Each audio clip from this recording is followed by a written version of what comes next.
দুনিয়াটা ধনেরই কারখানা, ধন ধান করে মরে সব জনান। দুনিয়াটা ধনেরই কারখানা, ভালো নাই বন্ধু, ধন জিনিস ভালো নাই বন্ধু, দিন থেকে সরিয়ে দেয় এই ধন থাকিবে না।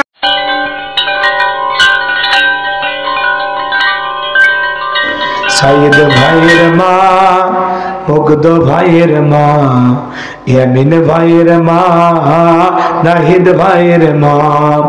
সাইদ ভাইয়ের মা, মুগ্ধ ভাইয়ের মা, ইয়ামিন ভাইয়ের মা, নাহিদ ভাইয়ের মা। তোমরা বড় ভাগ্যবতী, আল্লে ধরায় আলোর জ্যোতি, সালাম তোমায় জানায় ফেরেশতা মা, সালাম তোমায় জানায় ফেরেশতা। আশা করছি সকলে সালামের জবাব জোরে সোরে দেবেন। আসসালামু আলাইকুম ওয়া রাহমাতুল্লাহি ওয়া বারাকাতুহু। আমরা মহান মনিবের দরবারে সিজদাবনত চিত্তে কালিমাতু শুকুর আদায় করে পড়ছি আলহামদুলিল্লাহ। হয় নাই কৃপণতা অলসতা দূর করে মুসলমান হিসাবে সিংহের মতো বাঘের মতো গর্জন করে জবান ছেড়ে চিৎকার মেরে বলুন আলহামদুলিল্লাহ।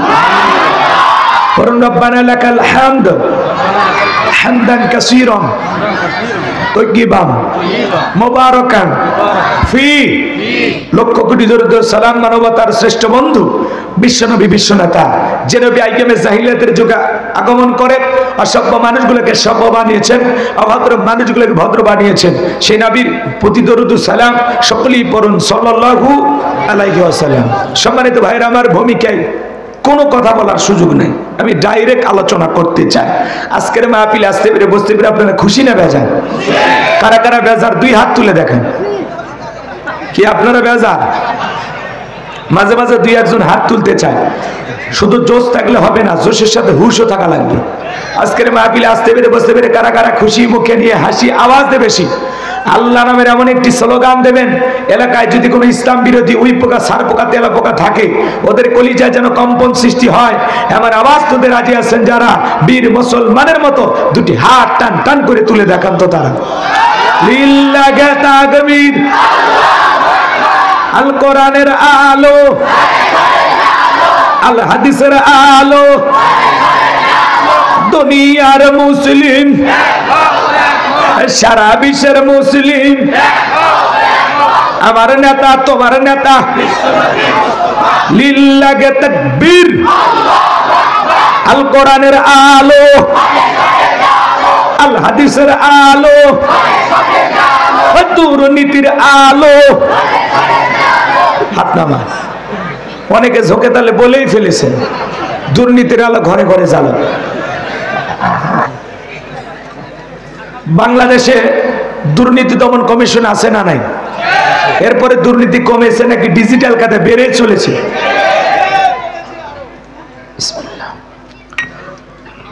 তাহলে বলেন তো বাজান, আমরা চাই আমাদের প্রিয় মাতৃভূমি বাংলাদেশ দুর্নীতি মুক্ত আল্লাহ কবুল করুন, ছিল বলেন আমিন। আমরা চাই আমাদের বাংলাদেশ মাদক মুক্ত আল্লাহ কবুল করুন, ছিল বলেন আমিন। আমরা চাই আমাদের বাংলাদেশ যৌতুক মুক্ত আল্লাহ কবুল করুন, ছিল বলেন আমিন। সম্মানিত ভাইয়ের আমার, ভূমিকায় লম্বা কথা নয়, সরাসরি মূল আলোচনায় প্রবেশ করতে চাই। তারপরে দুই একটি কথা না বললেই নয়। আমরা আজ থেকে কয়েক মাস আগেও যখন কোরআনের মাহফিলে কথা বলার জন্য যাইতাম, যেখানে আমাদের বসার ব্যবস্থা থাকতো, খাবারের আয়োজন থাকতো, এখানে কিছু বুদ্ধিজীবীদের আগমন ঘটতো। এরা এসে দিত আমাদেরকে প্রথম সবক, হুজুর এটা বলা যাবে না, ওইটা বলা যাবে না, এটা বলবেন না, ওইটা বলবেন। মঞ্চে যখন চলে আসতাম আবারও কিছু বুদ্ধিজীবীদের আগমন ঘটতো, এরা দিত দ্বিতীয় সবক, হুজুর এই এলাকায় মোটামুটি আমরাই সব, ওয়াজ যা করবেন করবেন, খবরদার নেত্রীর বিরুদ্ধে যেন কোনো কথা না হয়। বলে তো বাজান, এখন কি আর ওই বুদ্ধিজীবীরা আছে? টর্চ লাইট মেরে সিয়ারা খুঁজে পাওয়া যাচ্ছে না, কথা বলেন ঠিক কিনা? জুলুম কখনো চিরস্থায়ী হতে পারে? মনে রাখবেন, যৌবনের জোর আর ক্ষমতার জোর দুইটাই চিরকাল থাকে না, দুইটার উত্থান পতন আছে না নাই? ইন্নাল্লাহা লা ইয়াহদিল কওমাজ জালিমিন, যারা জালেম আল্লাহ এদেরকে ভালোবাসে না। জালেমদের সাথে আল্লাহ নাই। কথা বলে ঠিক কিনা? মনে রাখবেন, যারা জুলুম করে জালেমদের শেষ পরিণতি হলো পরাজয়, আর মাজলুমদের শেষ পরিণতি হলো বিজয়। শেষ বিজয়ের হাসি মুসলমানেরা হাসবে, বিজয়ের মালা আল্লাহ মুসলমানদের গলায় পরায় দেবে। কথা বলে ঠিক কিনা? আমার ভাইয়েরা মনে রাখবেন, যুগে যুগে নবী রাসূলের দাওয়াতি কাজ করেছেন, তাদের দাওয়াতি কাজেও কাফের বেঈমানরা বাধার প্রাচীর তৈরি করে দিয়েছিলেন। এরপরে আল্লাহর পয়গম্বরেরা শত বাধার প্রাচীরকে ভেঙে আল্লাহর জমিনে আল্লাহর পথে মানুষকে দাওয়াত দিয়েছেন। কথা বলে ঠিক কিনা? আপনার আমার প্রিয় নবী কালেমার দাওয়াত দিকে, করণের প্রচার করতে গিয়ে মার খেয়েছেন, রক্ত জড়িয়েছেন, দান দান মোবারক শহীদ হয়ে গেছেন। সাহাবায়ে কিরাম দ্বীনকে প্রতিষ্ঠিত করতে গিয়ে মার খেয়েছেন, রক্ত জড়িয়েছেন, জীবন দিয়েছেন।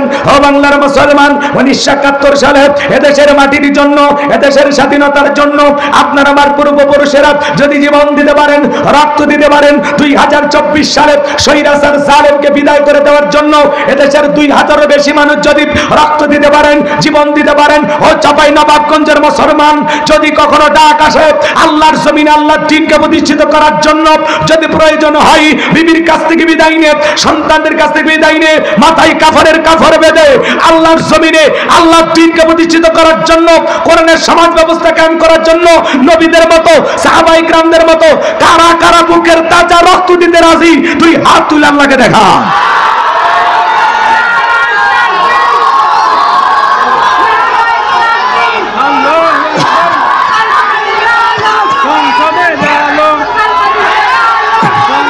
লিল্লাহি তাকবীর।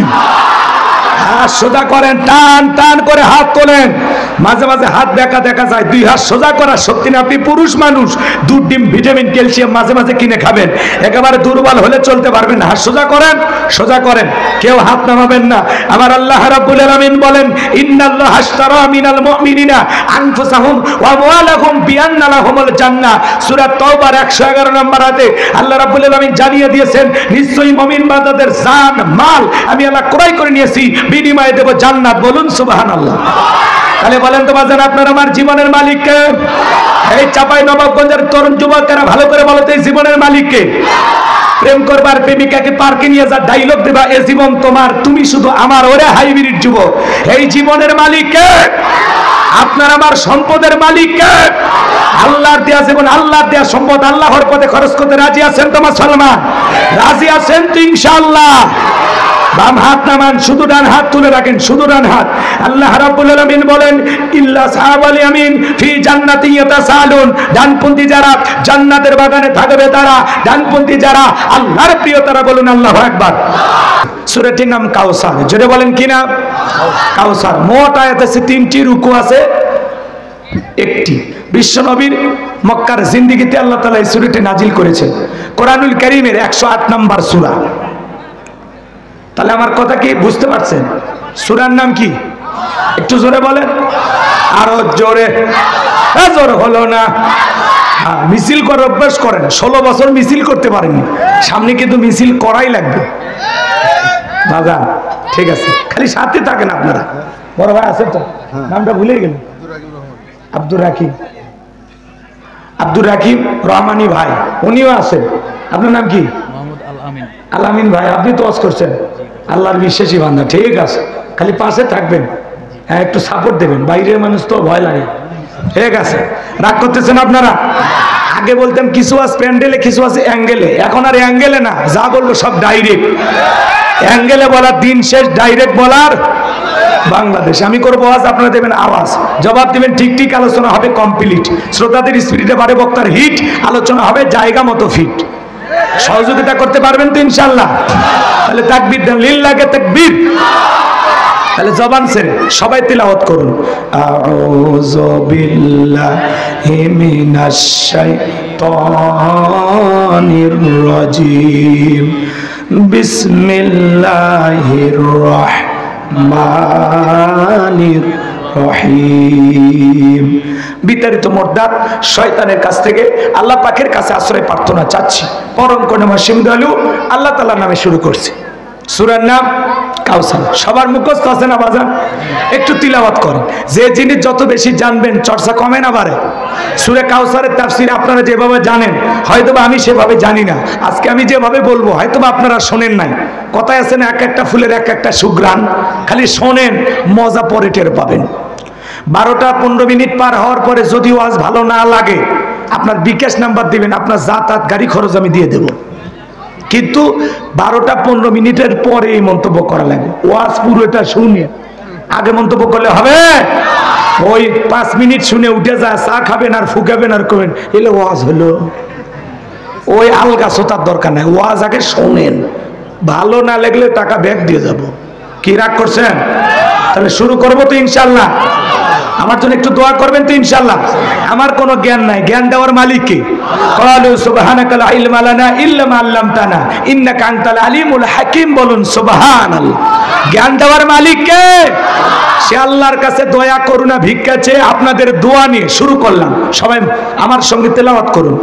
ইন্না আ'তাইনাকাল কাউসার ফাসাল্লি লিরাব্বিকা ওয়ানহার ইন্না শানিয়াকা হুয়াল আবতার। আল্লাহু আকবার।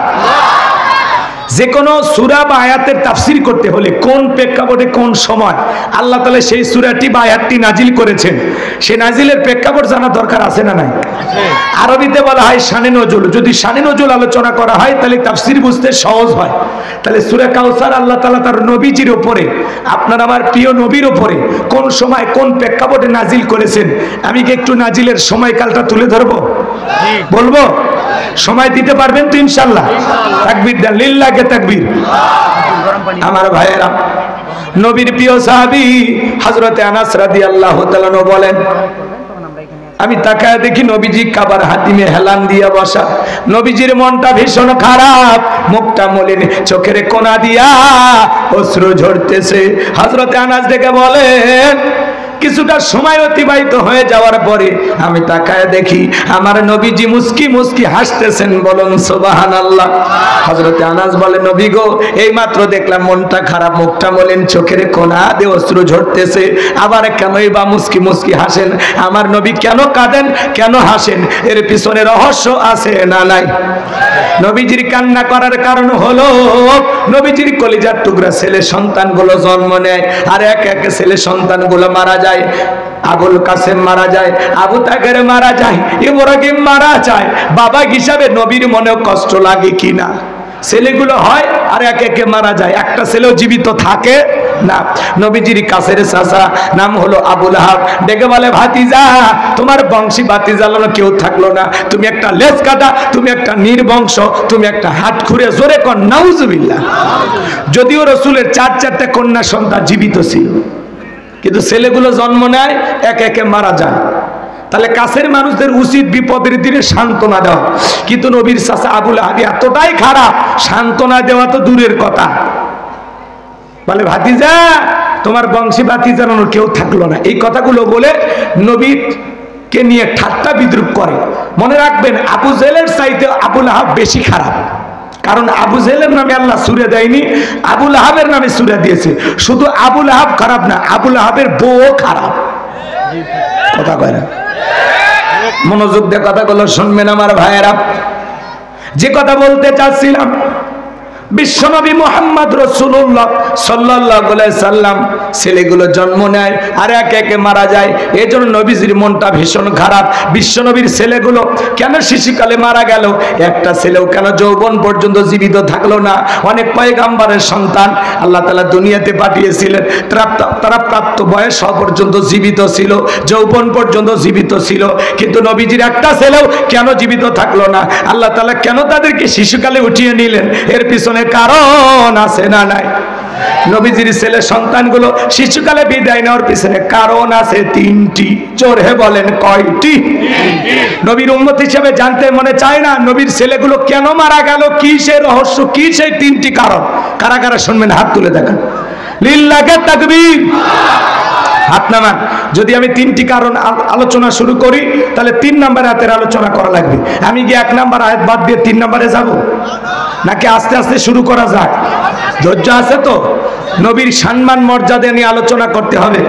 এক জায়গায় যা বললেন, ভাই বলেন তো আমাদের নবীর নাম কি? বলে হুজুর আব্দুল কাদের জিলানী। পীর সাহেবের নাম মুখস্থ আছে, কিন্তু কপাল পরা রসুলের নামটাও বলতে পারেন, এমন মুসলমান আছে না নাই? আমার ভাইয়েরা গভীর মনোযোগ দিয়ে শুনবেন বাজান। একে তো সন্তান হারানো ব্যথা, আপন মানুষদের সমালোচনা, অন্যদিকে সাহাবায়ে কেরাম যারা ইসলাম ধর্ম গ্রহণ করে, কাফের বেঈমানরা তাদের উপর নির্যাতন জুলুমের স্টিম রোলার চালায়। হযরতে বেলাল তখনও কালেমা পড়ে মুসলমান হন নাই। নবীজি রাতের বেলা দারুল আরকামে বসা। হযরতে বেলাল বিশ্বনবীর দরবারে উপস্থিত হয়ে গেলেন। নবীজির চেহারার দিকে তাকাইয়া দেখে বলেন, নবী গো, আপনার চাইতে সুন্দর মানুষ আমি জীবনে কোনোদিন দেখি না। আপনার আমার নবী কতটা সুন্দর ছিলেন জানেন? হযরতে জাবের রাদিয়াল্লাহু তাআলা বলেন, পূর্ণিমার রাত আমি রাসূলের বাড়িতে গিয়েছিলাম। সেদিন দেখেছিলাম চাঁদ উদয় হয়েছে 2টা, একটা চাঁদ আসমানে আর একটা চাঁদ জমিনে। হযরতে জাবের বলেন, আমি একবার আকাশের পূর্ণিমার চাঁদের দিকে তাকাই, আর একবার বিশ্ব নবীর চেহারার দিকে তাকাই। হযরতে জাবের বলেন, ওই আকাশের পূর্ণিমার চাঁদের চাইতেও বিশ্ব নবীকে আমার কাছে বেশি সুন্দর মনে হয়। আপনার আমার নবী কতটা সুন্দর ছিলেন। আম্মা জান আয়েশা ডেকে বলে, যারা ইউসুফ নবীর চেহারার দিকে তাকাইয়া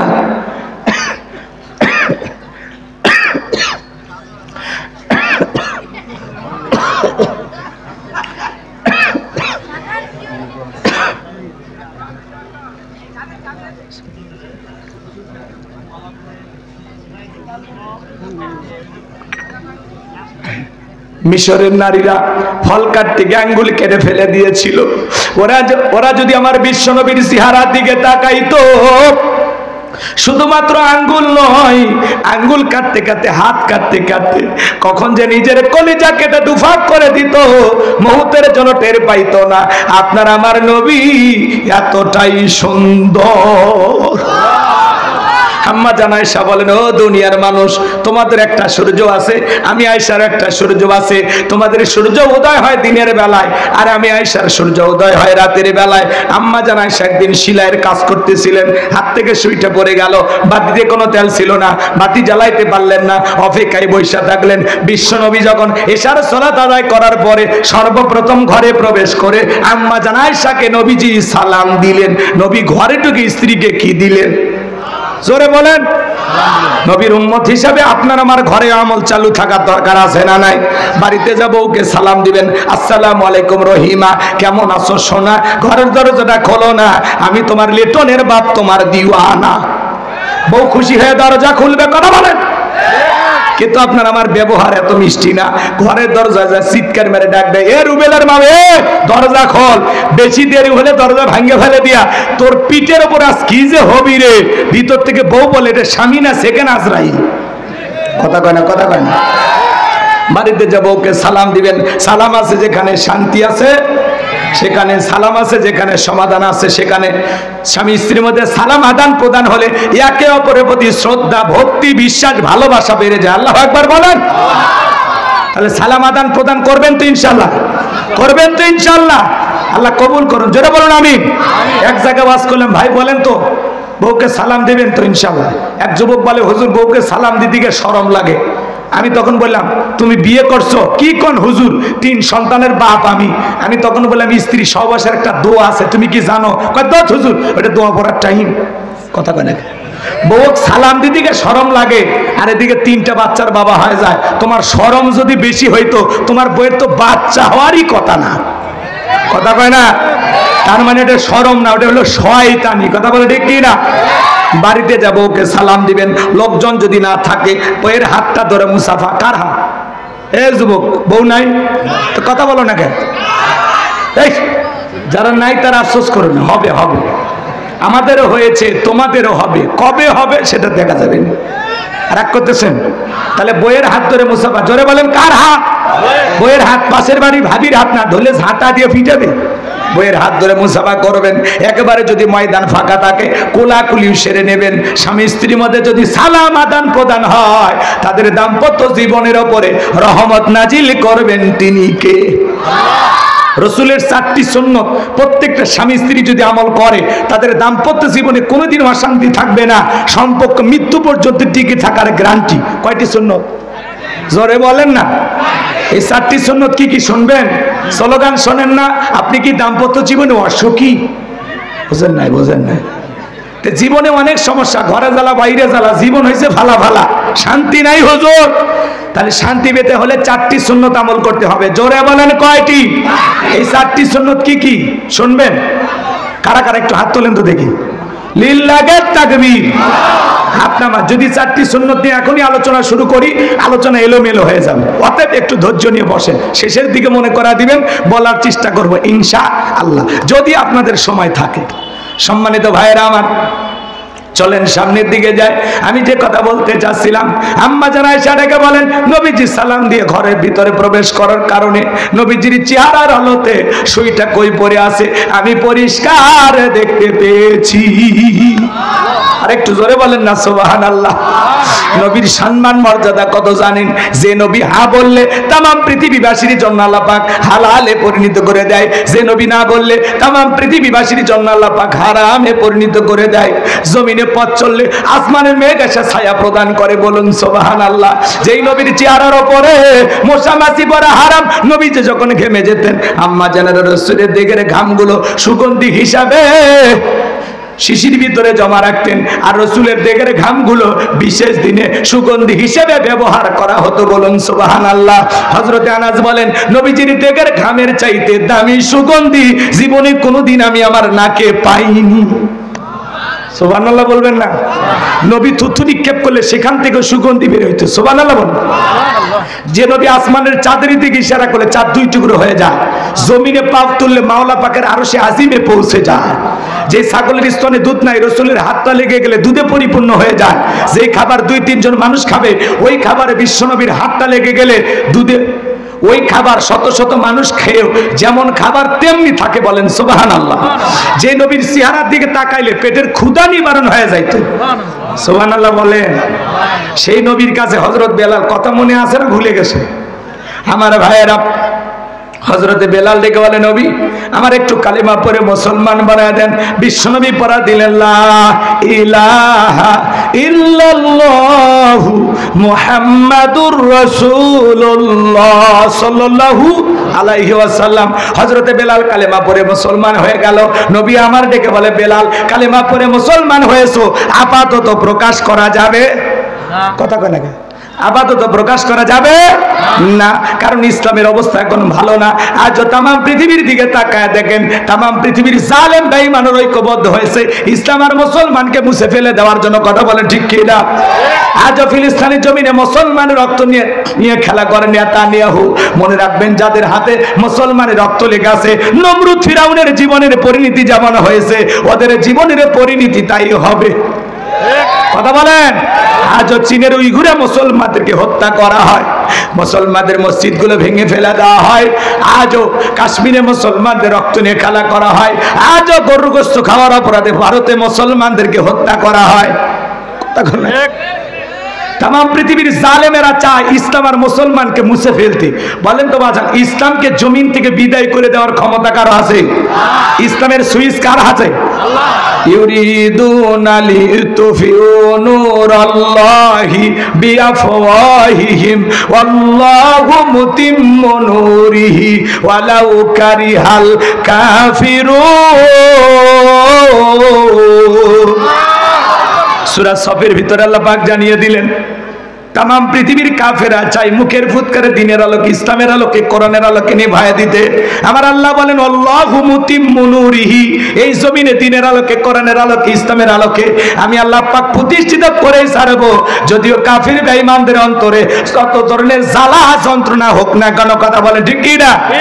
এই জমিনে ইসলামের আলো জ্বললে কাদের জ্বলে? কাফেরদের জ্বলে। কিন্তু কাফেরদেরকে আমরা সতর্ক করে বলতে চাই, ও তামাম পৃথিবীর জালেম বেঈমানেরা, শুনে নাও, জেনে নাও, একদিন তামাম পৃথিবীর কর্তৃত্ব রাজত্ব আসবে মুসলমানের হাতে। তামাম পৃথিবী একদিন মুসলমানেরা শাসন করবে। তাম পৃথিবীর ক্ষমতা আসবে মুসলমানদের হাতে, আর তার সংবিধান হবে আল কোরআন। সুবহানাল্লাহ বলবেন না? তাম পৃথিবীর রাজত্ব ক্ষমতা আল্লাহ কাদেরকে দেবে? মুসলমানদেরকে দিবে ইনশাআল্লাহ। সেদিন আসবেই, আসবেই ইনশাআল্লাহ। কষ্ট হয়? তাহলে ইসলামের অবস্থা সবসময় ভালো থাকে না। বাংলাদেশেও দেখেন যারা এদেশের সোনার মানুষদেরকে মিথ্যা মামলা হামলা দিয়ে ফাঁসির দড়িতে ঝুলিয়ে হত্যা করেছে, শাপলা চত্বরে এতিম হাফেজ আলেমদের গায়ে গুলি করে যারা জমিন থেকে বিদায় করে দিয়েছে, এদেশের হাজার হাজার নিরপরাধ মানুষকে হত্যা করেছে, যাদের হাতে মুসলমানের রক্ত লেগেছিল, যারা ক্ষমতার নামে নিজের ক্ষমতা রাজত্বকে টিকানোর জন্য লাশ নিয়ে খেলা করত, মানুষের জীবন নিয়ে খেলা করত, আজকে তারা ক্ষমতার চেয়ার থুইয়ে পালিয়ে গেছে। আছে বড় বড় কথা বলতো নাই। ঈশ্বর চাচাকে বলা হয় স্বৈরাচার শাসক। ঈশ্বর চাচা ক্ষমতা থেকে পদত্যাগ করে জেলে গেছে, দেশ ছাড়েনি, বাপের বেটা। কথা বলেন? দেশ নেত্রী বেগম খালেদা জিয়া অসুস্থ হয়েছিলেন, জেল খেটেছেন বেশ কয়েক বছর, অসুস্থ হয়ে দেশে পড়েছিলেন, দেশ ছাড়েনি, বাপের বেটি। কাতারে আমির ভিআইপি প্লেন পাঠাইছে, তার উপরে ওই প্লেনে উঠে আল্লাহর বান্দি বিদেশে গেছে রাজকীয় ভাবে চিকিৎসা নেওয়ার জন্য। কেউ যায় বীরের বেশে, আর কেউ যায় পালিয়ে পালিয়ে। কথা কয় না? হেলিকপ্টার নিয়ে পালিয়ে গেছে না? রাগ করেন, কথা কয় না, রাগ করেন। হেলিকপ্টার নিয়ে পালিয়ে গেছে কারা? যুগের পর যুগ দুর্নীতি করেছিল, টেন্ডারবাজি, খুন, ধর্ষণ যারা করেছিল। কথা বলেন না কেন? যারা এই দেশটাকে লুটে ফুটে খাইছে, বড় বড় কথা বলতো, পালাবো না, হারাবো না, কই পালিয়েই তো গেলেন। মমতা আমি প্রধানমন্ত্রী বলা হতো, আপনার কোটি কোটি অনুসারী ছিল, কই কারো কথা তো ভাবলেন না, নিজের জীবনটা আগে দেখলেন। আপনি যদি পদত্যাগ করে জেলেও যাইতেন, কয়েক বছর পরে জেল খেটে তাও বের হইয়া নেতাকর্মী ফুলের মালা দিয়ে আপনাকে বরণ করে নিত। কিন্তু এই পাবে পালিয়ে গিয়ে আপনি প্রমাণ করলেন এই জনগণের মুখোমুখি দাঁড়ানোর ক্ষমতা আপনার নাই। কেন চলে গেলেন? আমার কথা ভাবলেন না? আপনি চলে যাওয়ার কারণে এই দেশের কত ক্ষতি হয়েছে। কথা কয় না কেন? আবার মাঝে মাঝে কল রেকর্ড ফাঁস হয়, বলে আমি দেশের খুব কাছে আছি, চট করে ঢুকবে নিতে বের হলেন কেন? কথা কয় না কেন? আর আমাদের মায়া দয়া বেশি, মহিলা মানুষ কতদিন বাইরে থাকবো, পৃথিবীর অন্য দেশে জায়গা হচ্ছে না, ভারত আর কতদিন রাখবে, অতএব আপনি আসেন। এই দেশ আপনার স্বামীর, এই দেশ আপনার বাবার। কথা কয় না কেন? বাবু আইবা তুমি আইবা গো, সেই দিন আইসা বুবু ক্ষমতা পাইবা না। বুবু আইবা তুমি আইবা গো, সেই দিন আইসা বুবু ক্ষমতা পাইবা না। খোঁজ নাই বুবু কাদের কাকার, অবস্থা খারাপ তোর বেশ বাবার, হাউ নাঙ্কেলা কোনো সামনে আসে না। নেতা কর্মী সব জেলের ভিতর, আমি আছি ডরের ওপর, কখন জানি আসে গ্রেপ্তারি পরোয়ানা। বুবু আইবা তুমি আইবা গো, সেই দিন আইসা বুবু চেয়ার পাইবা না। ক্ষমতার চেয়ার থেকে নামা সহজ, কিন্তু ওই চেয়ারে ওঠা কঠিন। আর আমরা আগামীতে সিদ্ধান্ত নেব, আর যাই হোক কোন নারীকে এই দেশের প্রধানমন্ত্রী বানাবো না। আগামীতে পুরুষ হবে এই দেশের প্রধানমন্ত্রী। কারা কারা চান হাত তুলে দেখান। লিল্লাহি তাকবীর। হাত নামান। নারীদের দেখার দিন শেষ, আগামীতে পুরুষের বাংলাদেশ। যেই দলেরই হোক, এদিকে খেয়াল করুন, যেই দলেরই হোক পুরুষ নেতা দরকার। পুরুষ পুরুষ কথা বোঝা গেল? মেয়ে মানুষের দেখেন না রাগ বেশি, বাড়িতে স্বামীর সাথে ঝগড়া লেগে হাড়ি পাতিল ভেঙে ফেলে দেয়, স্বামী তুলে আছাড় মারে। কথা কর, 16 বছর লাগছে চেয়ার ছাড়তে। কি জেদ, কি জেদ! বলে বাবার দেশ। জনগণ চাইলে আসি, না চাইলে নাই। তো জনগণ তো চাইনি, চাওয়ার তো মতামত প্রকাশ করার সুযোগই দেয়নি। দিনের ভোট রাতে হইতো। কথা কয় না? নির্বাচন কেন্দ্রে নির্বাচনে তিনি খালি 8-10টা কুত্তে ঘুরছিল, কোনো মানুষ নাই। নির্বাচন অফিসাররা কি করবি, কোনো কাজ নাই। পরিশেষে ওই যে ছেলে মেয়ে ডিউটি, তো একজন আর একজনের দিকে তাকে থাকে, বাদাম ছিলে খায়ার গল্প করে। নির্বাচন কেন্দ্রে ভোট পাড়া দিতে এসে প্রেমে জড়ে যায়। কাজ নাই, যে কাজ না থাকলে কি ও কাজ আসে, বাসা বাঁধে। কি ওয়াজ চলবি না দোয়া করবো? যুবক চলবে, সামনে যায়, কথা আরো আছে। লিল্লাহে তাকবীর। আমার ভাইয়েরা গভীর মনোযোগ দিয়ে কথাগুলো শুনবেন বাজান। ইসলামের অবস্থা সব সময় ভালো থাকে না। হযরতে বেলাল ডেকে বলেন, নবী আমার জীবনের কোনো দাম নাই। আমার মনি বোমাইকে বলেছিলাম উর্দুম্বা ছাগল পেশাব পায়খানা করে দেয়, এই ঘরে থাকতে আমার বড় কষ্ট হয়। ওমাই ডেকে বলে, বেলাল রে, উর্দুম্বা ছাগলের দাম আমার কাছে আছে, কিন্তু তোর মতো কালো হাফসি বেলালের দাম আমার কাছে নাই। নবী আপনি শুধু দোয়া করেন মৃত্যু পর্যন্ত যেন কালেমার পথে টিকে থাকতে পারি। এই কথা বলে হযরতে বেলাল চলে গেল। গভীর মনোযোগ দিয়ে শুনবেন বাজান। পরের দিন সকালবেলা সূর্য উদয় হয়ে গেছে, অনেকটা বেলা হয়ে গেছে। হযরতে বেলাল দরজা খোলে না।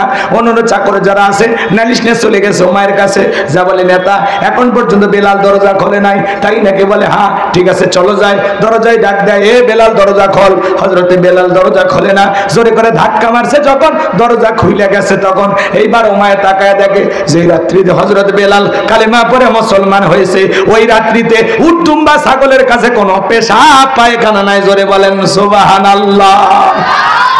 আমার ভাইয়েরা, হযরতে বেলাল এক জায়গায় বসে একা একা জিকির করতেছেন। ওমায় দেখে বলে, এই যাও বেলালের বিরুদ্ধে কেন মিথ্যা অভিযোগ দাও, তোমরা চলে যাও। তোমরা যখন ঘুমাচ্ছিলে বেলাল তখন ময়লা আবর্জনা পরিষ্কার করেছে, যাও নিজেদের কাজ করো। ওদেরকে তাড়িয়ে দিয়া এক পা দুপা করে হযরতে বেলালের কাছে চলে আসলেন। হালকা করে ধাক্কা মারলেন, যখন জবান দিয়ে কালেমার আওয়াজ বের হয়েছে তখন এইবার ডেকে বলে, বেলাল তোর জবান দিয়ে কি শুনলাম, তুমি কি মুসলমান হয়েছো? হযরতে বেলাল ডেকে বলে, মুসলমান হয় যারা মিথ্যা কথা বলতে পারে না তারা। কুলু কওলান সাদীদা। মুসলমানেরা হবে সত্যবাদী, মুসলমানেরা কখনো মিথ্যাবাদী হতে পারে না। আর আমাদের সমাজে মিথ্যা কথা বলতে বলতে এক পা বেঁকা হয় কবরে চলে গেছে, মুখটা বেঁকা হয়ে গেছে, ভরা পেটে মিথ্যা, খালি পেটে মিথ্যা, এত মিথ্যা কথা বলে শয়তান পর্যন্ত বলে আমি এত খারাপ না। হেলিকপ্টার দিয়ে পানি দিছে, পরে দেখা গেল হেলিকপ্টার দিয়ে পানি না, গুলি মেরে জনগণকে হত্যা করেছে। হেলিকপ্টার দিয়ে পানি দেয়, মেট্রো রেল দেখে কান্না করে, বিটিভি ভবন দেখে কান্না করে, কিন্তু জনগণের রক্ত দেখে ওদের চোখে পানি আসে না। কথা কান্না কেন?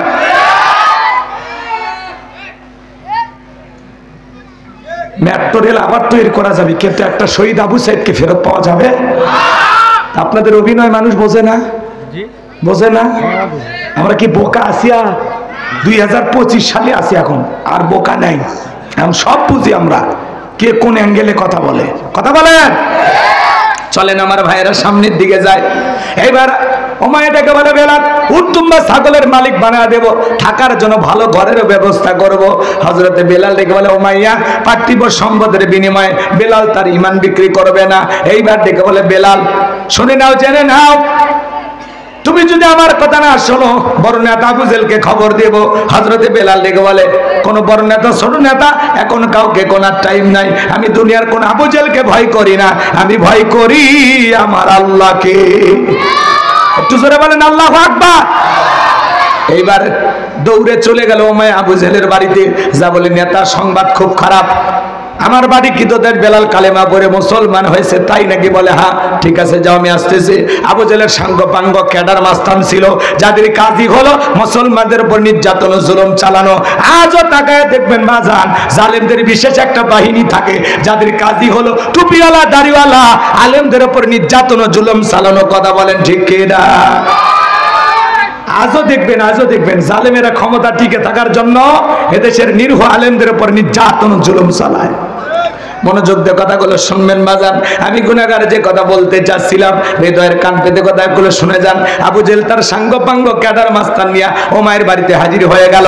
ডাইকে বলে, বেলাল এই দিগায়, আমি তোরে পার্সোনাল ভাবে মহব্বত করি। বেলাল রে, এসব কি শুনছি, তুমি নাকি মুসলমান হয়েছো? হযরতে বেলাল ডেকে বলে, আমি গতকাল রাত্রিতে নবীজির হাতে হাত রেখে কালেমা পড়ে মুসলমান হয়েছি। এই কথা শোনার পরে আবু জেল ডেকে বলে, বেলাল উট্টুম্বা ছাগলের মালিক বানা দেব, ভালো থাকার ঘরের ব্যবস্থা করে দেব, ব্যবসা বাণিজ্য যদি করতে চাও দিরহাম টাকা পয়সা যা লাগে দেব। বেলাল তুমি চাইতে দেরি, তোমার চাহিদা আমরা পূরণ করতে দেরি করব না।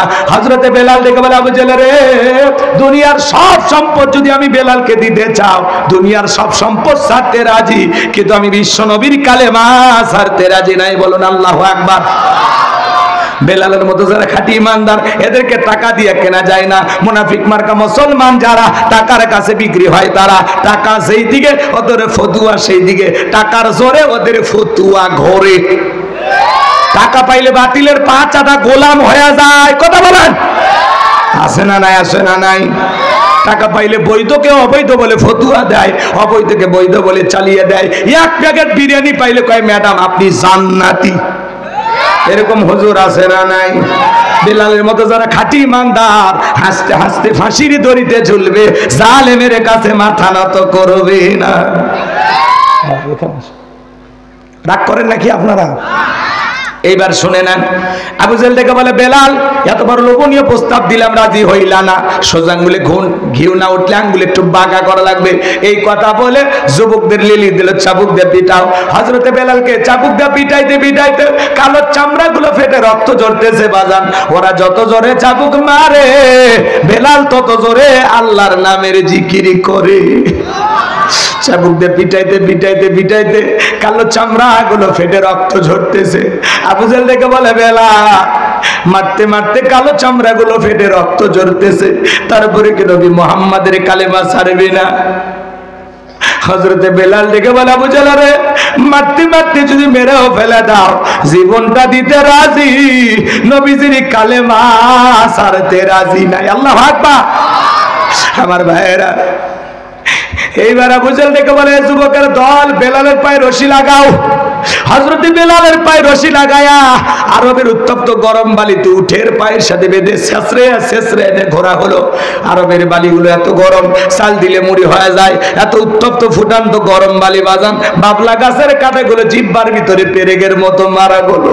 বিকেল বেলা নিয়ে এসে বলে বেলাল চাবুক দিয়ে পিটাইলাম, পায়ে রশি লাগাইয়া নিয়ে ঘুরলাম, এত নির্যাতন জুলুম করা গলার বেলাল, তারপরে কি নবী মুহাম্মাদের কালেমা ত্যাগ করবি না? হযরতে বেলাল ডেকে বলে আবু জেহেল রে মারতে মারতে যদি মেরেও ফেলে দাও বেলালের নিঃশ্বাস থাকবে যতদিন, বেলাল ইসলামের পথে টিকে থাকবে ততদিন। বলুন আল্লাহু আকবার। এইবার আবু জেহেল ডেকে বলে এ যুবকের দল যাও, বিশাল বড় একটা পাথর নিয়ে এসে বেলালের বুকের উপরে চাপায়া দাও। হযরতে বেলালের বুকের উপরে বিশাল বড় একটা পাথর চাপায়া দাও। বলো আবু জেহেল মনে করলো পাথরে চাপার আঘাতে বেলাল মারা যাবে। এই কথা ভেবে কাফেরা চলে গেল। হযরতে বেলালের হাত বাঁধা পা বাঁধা, বুকের উপরে বিশাল বড় পাথর, এরপরেও জিহ্বা নাড়া জিকির করে কার? হাদিস শরীফের ভিতরে আসছে বাজান যার জিহ্বাটা আল্লাহর জিকিরে তরুতাজা থাকবে, ভিজা থাকবে, ওই জিহ্বাওয়ালা মানুষ কোনদিন জাহান্নামের আগুনে জ্বলবে না। বলুন সুবহানাল্লাহ। আপনাকে আমাকে জিকির করার জন্য কেউ মারে না, পিটে না, ধমক দেয় না, তারপরে আমরা কপাল পরে আল্লাহর জিকির করি না। মনে রাখবেন বাজান পথ চলতে চলতে জিকির করা যায়, মাঠে ঘাটে কাজ করতে করতে জিকির করা যায়, ব্যবসা বাণিজ্য করতে করতে জিকির করা যায়, রিক্সা ভ্যান চালাতে চালাতে জিকির করা যায়। জিকির করার জন্য আলাদা সময় লাগে না, সব সময় জবান দিয়ে জিকির করবেন সুবহানাল্লাহ, আলহামদুলিল্লাহ, আল্লাহু আকবার, লা ইলাহা ইল্লাল্লাহ, লা ইলাহা ইল্লাল্লাহ, সুবহানাল্লাহি বিহামদিহি, সুবহানাল্লাহিল আযীম। পার্বতী ইনশাআল্লাহ সব সময় জবানে জিকির করব কার? আযকুরুনি আযকুরুকুম ওয়াশকুরুলি ওয়া লা তাকফুরুন। বান্দারে তোমরা আমারে স্মরণ করো, আমি আল্লাহ তোমাদেরকে স্মরণ করব। কৃতজ্ঞতা প্রকাশ করো, অকৃতজ্ঞ হয়ো না। তাহলে সব সময় জবানে জিকির চালু রাখতে হবে কার? হযরতে বেলাল রক্তাক্ত জিহ্বা নাড়াইয়া আল্লাহর জিকির করে আর ডেকে বলে আল্লাহ তুমি তো সেই আল্লাহ, ইব্রাহিমের জন্য যদি নমরুদের আগুনকে ফুলের বাগান বানায় দিতে পারো, ও আল্লাহ আমি বেলালের বুকের উপরে পাথর থাকার কারণে তোমার মতো মালিকের জিকির করতে পারো কষ্টকর, ও আল্লাহ তুমি কি পারো না আমি বেলালের বুকের উপরে পাথরটাকে তুলার মতো নরম বানায় দিতে? হযরতে বেলাল দোয়া করতে দেরি, আসমানের মালিক আল্লাহ দোয়া কবুল করতে দেরি করে নাই, বেলালের বুকের পাথরটাকে আমার আল্লাহ তুলার মতো নরম বানিয়ে দিয়েছেন। বলুন সুবহানাল্লাহ। এই কাফেররা কম নির্যাতন জুলুম করেনি। হযরত আম্মার রাদিয়াল্লাহু তাআলা আনহু তার মা সুমাইয়ার সাথে পথ চলতেছে। আবু জেহেল ডেকে বলে আম্মার আমি নাকি শুনলাম তোমরা মা ছেলে দুজন মিলে নবী মুহাম্মাদের কালেমা পড়ে মুসলমান হয়েছো। আম্মার বলতেছে হ্যাঁ সত্য। এইবার আবু জেহেল ডেকে বলে তোমরা কি জানো এর কত বড় শাস্তি হতে পারে? মার দুই ছেলেকে দুইটা খুঁটির সাথে বাঁধলেন, আবু জেহেল ডেকে বলে আম্মার এখন একটা খেলা দেখাবো, দেখবি? আম্মার ডেকে বলে আবু জেহেল রে কি দেখাবি? বলে তোর চোখের সামনে যদি তোর মাকে আমরা উলঙ্গ করি কেমন হবে? হযরতে আম্মার মাথাটা নিচু করলেন। আবু জেহেল ডেকে বলে আম্মার বল কালেমা ছাড়বি কিনা? সময় ডেকে বলে না আমার সন্তান, খবরদার বেঈমানদের কথা ঈমান ছাড়বি না। আবু জেহেল সময়ের দেহ থেকে এক টান দিয়ে কাপড় খুলে ফেলে দিলেন। হযরতে আম্মার মাথাটা নিচু করেছেন। আবু জেহেল ডেকে বলে এই ছেলে পেলে আম্মারের মাথাটা উঁচু করো, সে তার মাকে দেখবে। হযরতে আম্মা কেমন ঈমান এনেছিল বাজার, মাথার নিচু করে বলে আল্লাহ এই দৃশ্যটা দেখার আগে যদি মাটিটা ফাঁক হয়ে যেত, এটা তো সহ্য করা যায় না। আবু জেহেল ডেকে বলে আম্মার এখনো সময় আছে, কালেমা ছাড়বি কিনা বল। সময়কে মারতে মারতে মাটির উপরে শোয়া ফেলা হয়েছে। হযরতে সুমাইয়া ওই পজিশন থেকে ডেকে বলে আমার সন্তান, খবরদার বেঈমানদের কথা ঈমান ছাড়বি না। এবার আবু জেহেল বর্ষা দিয়া সুমাইয়ার লজ্জাস্থানে আঘাত করতে লাগলেন। রক্ত দিয়ে রাজপথ মেখে গেল, দেহ থেকে রক্ত ঝরতে লাগলো। সুমাইয়া এখন শাহাদাতের পেয়ালা পান করবে। ওই মুহূর্তে ছেলেকে ডেকে বলে সন্তান আমি মনে হয় বেশি কোন আর দুনিয়াতে বাঁচবো না, আমি মনে হয় শাহাদাতের পেয়ালা পান করব। আমি আমার নাকে জান্নাতের গন্ধ দেখতে পাইতেছি, জান্নাতের সুঘ্রাণ আমি আমার নাকে পাইতেছি। ও আমার সন্তান খবরদার খবরদার বেঈমানদের কথায় কখনো ঈমান ছাড়বা না। হযরত সুমাইয়াকে বিদায় করে দেওয়া হলো। ইসলামের প্রথম নারী শহীদ হলো হযরতে সুমাইয়া। তারা কি ঈমান এনেছিল? শত নির্যাতন জুলুম করার পরে তারা ঈমান ছাড়ে নাই। হযরতে খুবাইব রাদিয়াল্লাহু তাআলা আনহু শুলিতে চড়াইয়া হাতে পায়ে পেরেক মাইরা দেহের ভিতরে খোসা দিয়া সুই দিয়া কাটা দিয়া দেহটা ক্ষতবিক্ষত করা হয়েছিল, তারপরেও তারা ঈমান ছাড়ে নাই। বলুন আল্লাহু আকবার।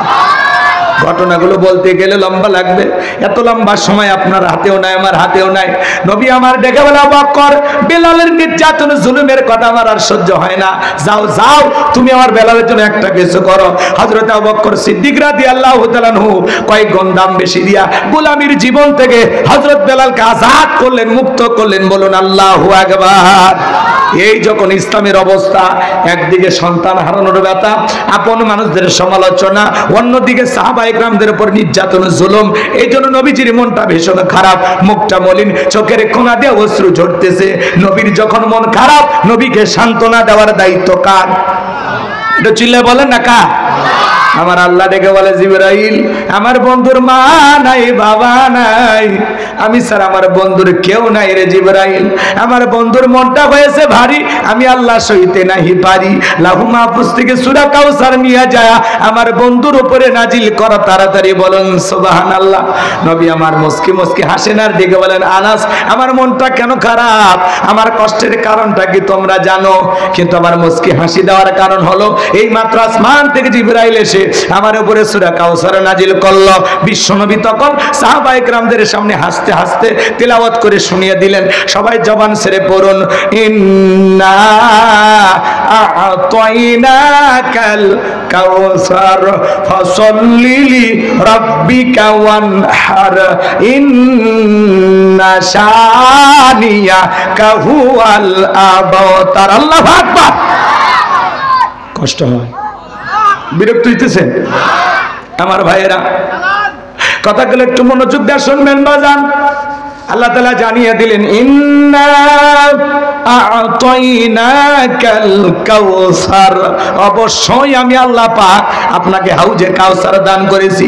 পৃথিবীর অন্য কোন নবী রাসূলকে আল্লাহ পাক হাউজে কাউসার দান করেন নাই, আপনার আমার নবীকে আল্লাহ তাআলা হাউজে কাউসার গিফট করেছেন।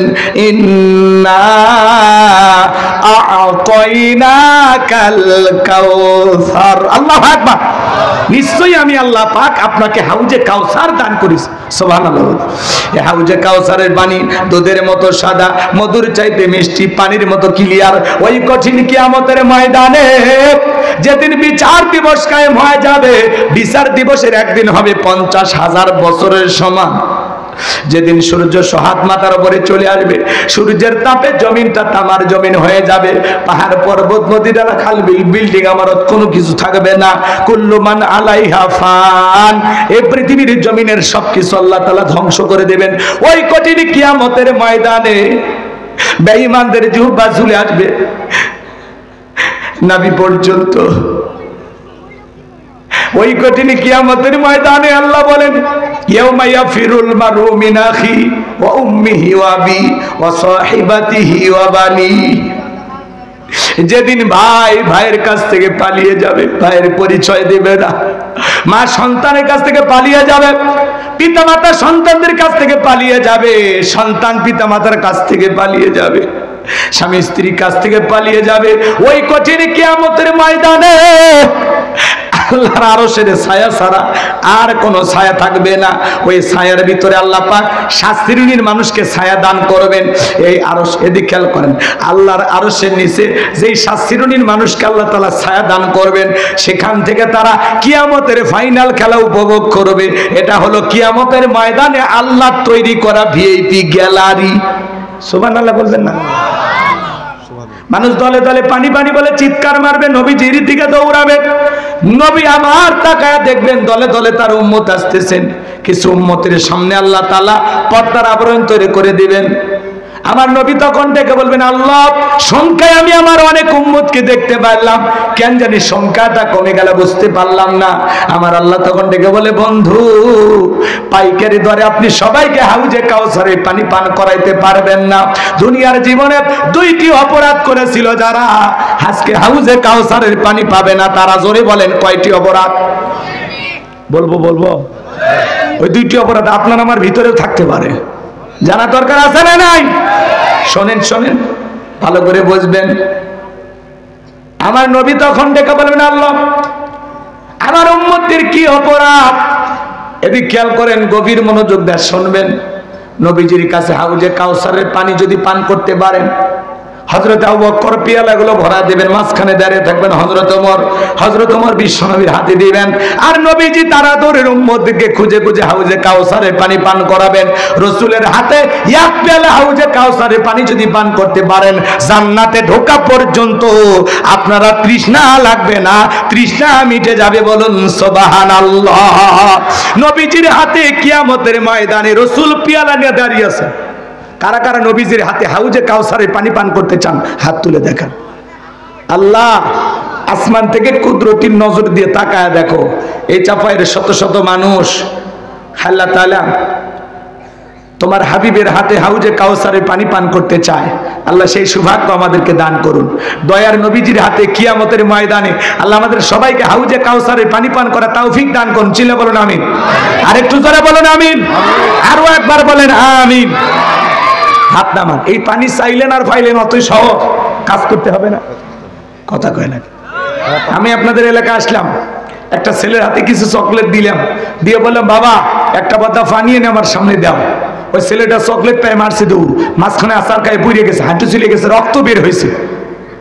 ওই চকলেট থাকার কারণে উঠে দাঁড়ায় বদনা ভরিয়া পানি নিয়ে আমার সামনে হাজির। আমি তখন বললাম, বাবা এই পানিটার দিকে তোমার কষ্ট হয়েছে, মাঝপথে ব্যথা পাইছে, হাঁটু চলে গেছে, রক্ত মানে বেড়েছে। ওই ছেলেটা চকলেটের খুশির কারণে বলতেছে, আমি এরকম কত পড়ে যায় আমার কিছুই হয় না। কথা কয় না? ওই ছেলেটার ব্যথা যেরকম ব্যথা মনে হচ্ছে না, নবীজির হাতে হাউজে কাউসারের পানি পান করলে কিয়ামতের কঠিন দিন আপনার কাছে কঠিন মনে হবে না, আল্লাহ সহজ করে দেবে।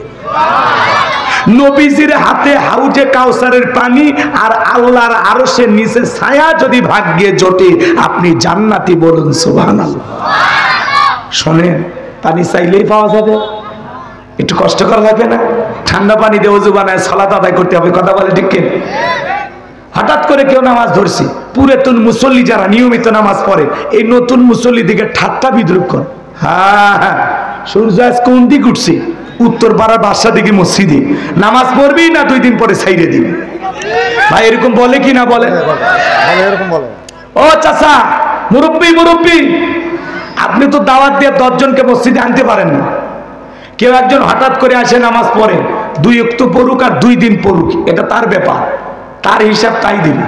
আপনি পারলে তার জন্য দোয়া করেন যে ভাতিজা তুমি মসজিদে আইসছো, দেখে দিলটা ভরে গেছে, আল্লাহর কাছে দোয়া করি আল্লাহ যেন তোমাকে 5 ওয়াক্ত সালাত জামাতের সহিত মসজিদে এসে আদায় করার তৌফিক দান করে। আপনি দোয়া করেন, নামাজ শেষে তার নিয়ে 1 কাপ চা খান, কথা না। আর আপনি উল্টো সমালোচনা, দেখি তো তোর নামাজ কয়দিন থাকে, কথা কয় না। আছে না এরকম সমালোচনাকারী? যুবক বয়সে একটু দাড়ি রাখছে, এটা না সমালোচনা। এই বয়সে দাড়ি রাখলি বুড়ের ভাব ধরলি। দাড়ি রেখে বউ নিয়ে ঘুরতে গেছে, কয় ভাবি আসসালামু আলাইকুম, সাথে চাচার খবর কি? বউ বাড়িতে এসে রাগ করে, তোমার সাথে বাইরে যাওয়া যাবে না। কেন? কয় আমার এটাকে ভাবি আর তোমার এটাকে চাচা। যেই বউ নবীর সুন্নাত দাড়িকে মহব্বত করে না, ওই বউ আপনাকে 100% ভালোবাসা দিতে পারে না। এই দাড়ির ভিতরে আছে মদিনাওয়ালার প্রেম। টুপি খোলা যায়, জুব্বা খোলা যায়, দাড়ি এমন একটা সুন্নাত 24 ঘন্টা লেগে থাকে, খোলার কোনো উপায় কি সুন্দর। দাড়ি হলো পুরুষের সৌন্দর্য। আপনি যে একটা পুরুষ সেটা দাড়ি থেকে বোঝা যাবে। মেয়েদেরও দাড়ি নেই, আপনারও দাড়ি নেই, তাহলে মহিলার আপনার মধ্যে পার্থক্য আছে। এ কথা কয় না কেন? 40, 50, 60 বছর বয়সে থেকে চামড়া জড়িয়ে গেছে, তাও সেলুনে যা কয় ক্লিনছে। এ কথা কয় না। চাচা বয়স তো অনেক হইলো, বেলা তো শেষের দিকে, একটু দাড়িটা রেখে দেন, কাটতেও কষ্ট হয়। কয় প্লাসদের টাইনে হইলেও কেটে দে, কারণ দাড়ি চুলকে। তোমার দাদি চুলকে, কবরে যাও, ফেরেশতারা চুলকানির মলম নিয়ে বসে আছে, এমন মলম লাগিয়ে দেবে ঠিক হয়ে যাবে। এ কথা কর না কে? পুরুষ মানুষ মুখে দাড়ি নেই। এখান থেকে ঢাকায় যাচ্ছেন, বাসে চড়িয়ে, আল্লাহ না করুক দুর্ঘটনায় যদি মারা যান, মুখে দাড়িও নেই, পকেটে টুপিও নেই, মানুষ মরার পরে কাপড় খুলে দেখবি, লুঙ্গি খুলে দেখবি, কি দেখবি? একজন করছে মাথা কাটা নাচে না নাই, রাগ করেন আপনার, রাগ করেন। আর মাথায় এদিক, মাথায় যদি টুপি থাকে আর মুখে যদি দাড়ি থাকে, এই দুটো থেকে বুঝে নিবে মুসলমান, কথা কন ঠিক কিনা? তাহলে আর মরার পরে ইজ্জত খুলে দেখবি না। আর পকেটে টুপিও নাই, মুখে দাড়িও নাই, মরার পরে কাপড় খুলে দেখবি। মাহফিলে এসছে অনেকের মাথায় টুপি নেই, ওয়াজ শোনে 2 দিন ব্যাপী 3 দিন ব্যাপী তাফসীর করা মাহফিল, ওয়াজ শুনতে আসছি, মাথায় টুপি নাই। কেন রে ভাই, একটা টুপি দিয়ে আসলে কি হবে? বলেন না ভাই, এটা জান্নাতের বাগান না? রাগ করেন?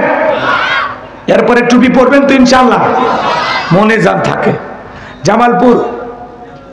জামালপুর ময়মনসিংহ দিকে যাবেন, নোয়াখালী, লক্ষ্মীপুর, কুমিল্লা, প্রত্যেকটা শ্রোতা টুপি, মানে এমন সাজে সেজে আসে মনে হয় ঈদের নামাজ পড়তে যায়। এইরকম দেখে মনটা ভরিয়া যায়, কথা কন নাকি আপনার? চাপায়ে অনেক মাহফিল হয়, আমরা চাই ভবিষ্যতে যে প্রোগ্রামগুলো হবে একটু পরিবর্তন হবে।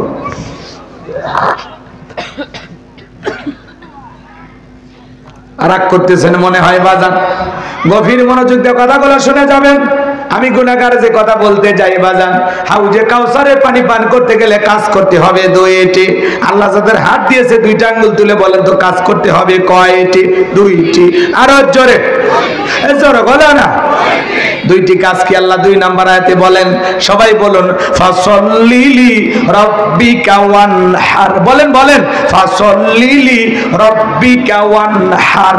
1 নাম্বার হলো ফাসাল্লিলি রাব্বিকা, রবের উদ্দেশ্যে সালাত, নামাজ হবে একমাত্র কার জন্য? বলেন না, সালাতি ওয়া নুসুকি ওয়া মাহইয়ায়া ওয়া মামাতি লিল্লাহি রাব্বিল আলামিন। সূরা আনআম আয়াত নাম্বার 162। আল্লাহ তাআলা জানিয়ে দিলেন, নবীজি আপনি বলুন, আমার নামাজ, আমার কুরবানি, আমার জীবন, আমার মরণ লিল্লাহি রাব্বিল আলামিন, আসমান জমিনের প্রতিপালকের জন্য। তাহলে মুমিন জীবনের সব ইবাদত হবে একমাত্র আল্লাহ তাআলাকে রাজি খুশি করার জন্য। কথা বলেন ঠিক কিনা? তাহলে সালাত হবে কার জন্য?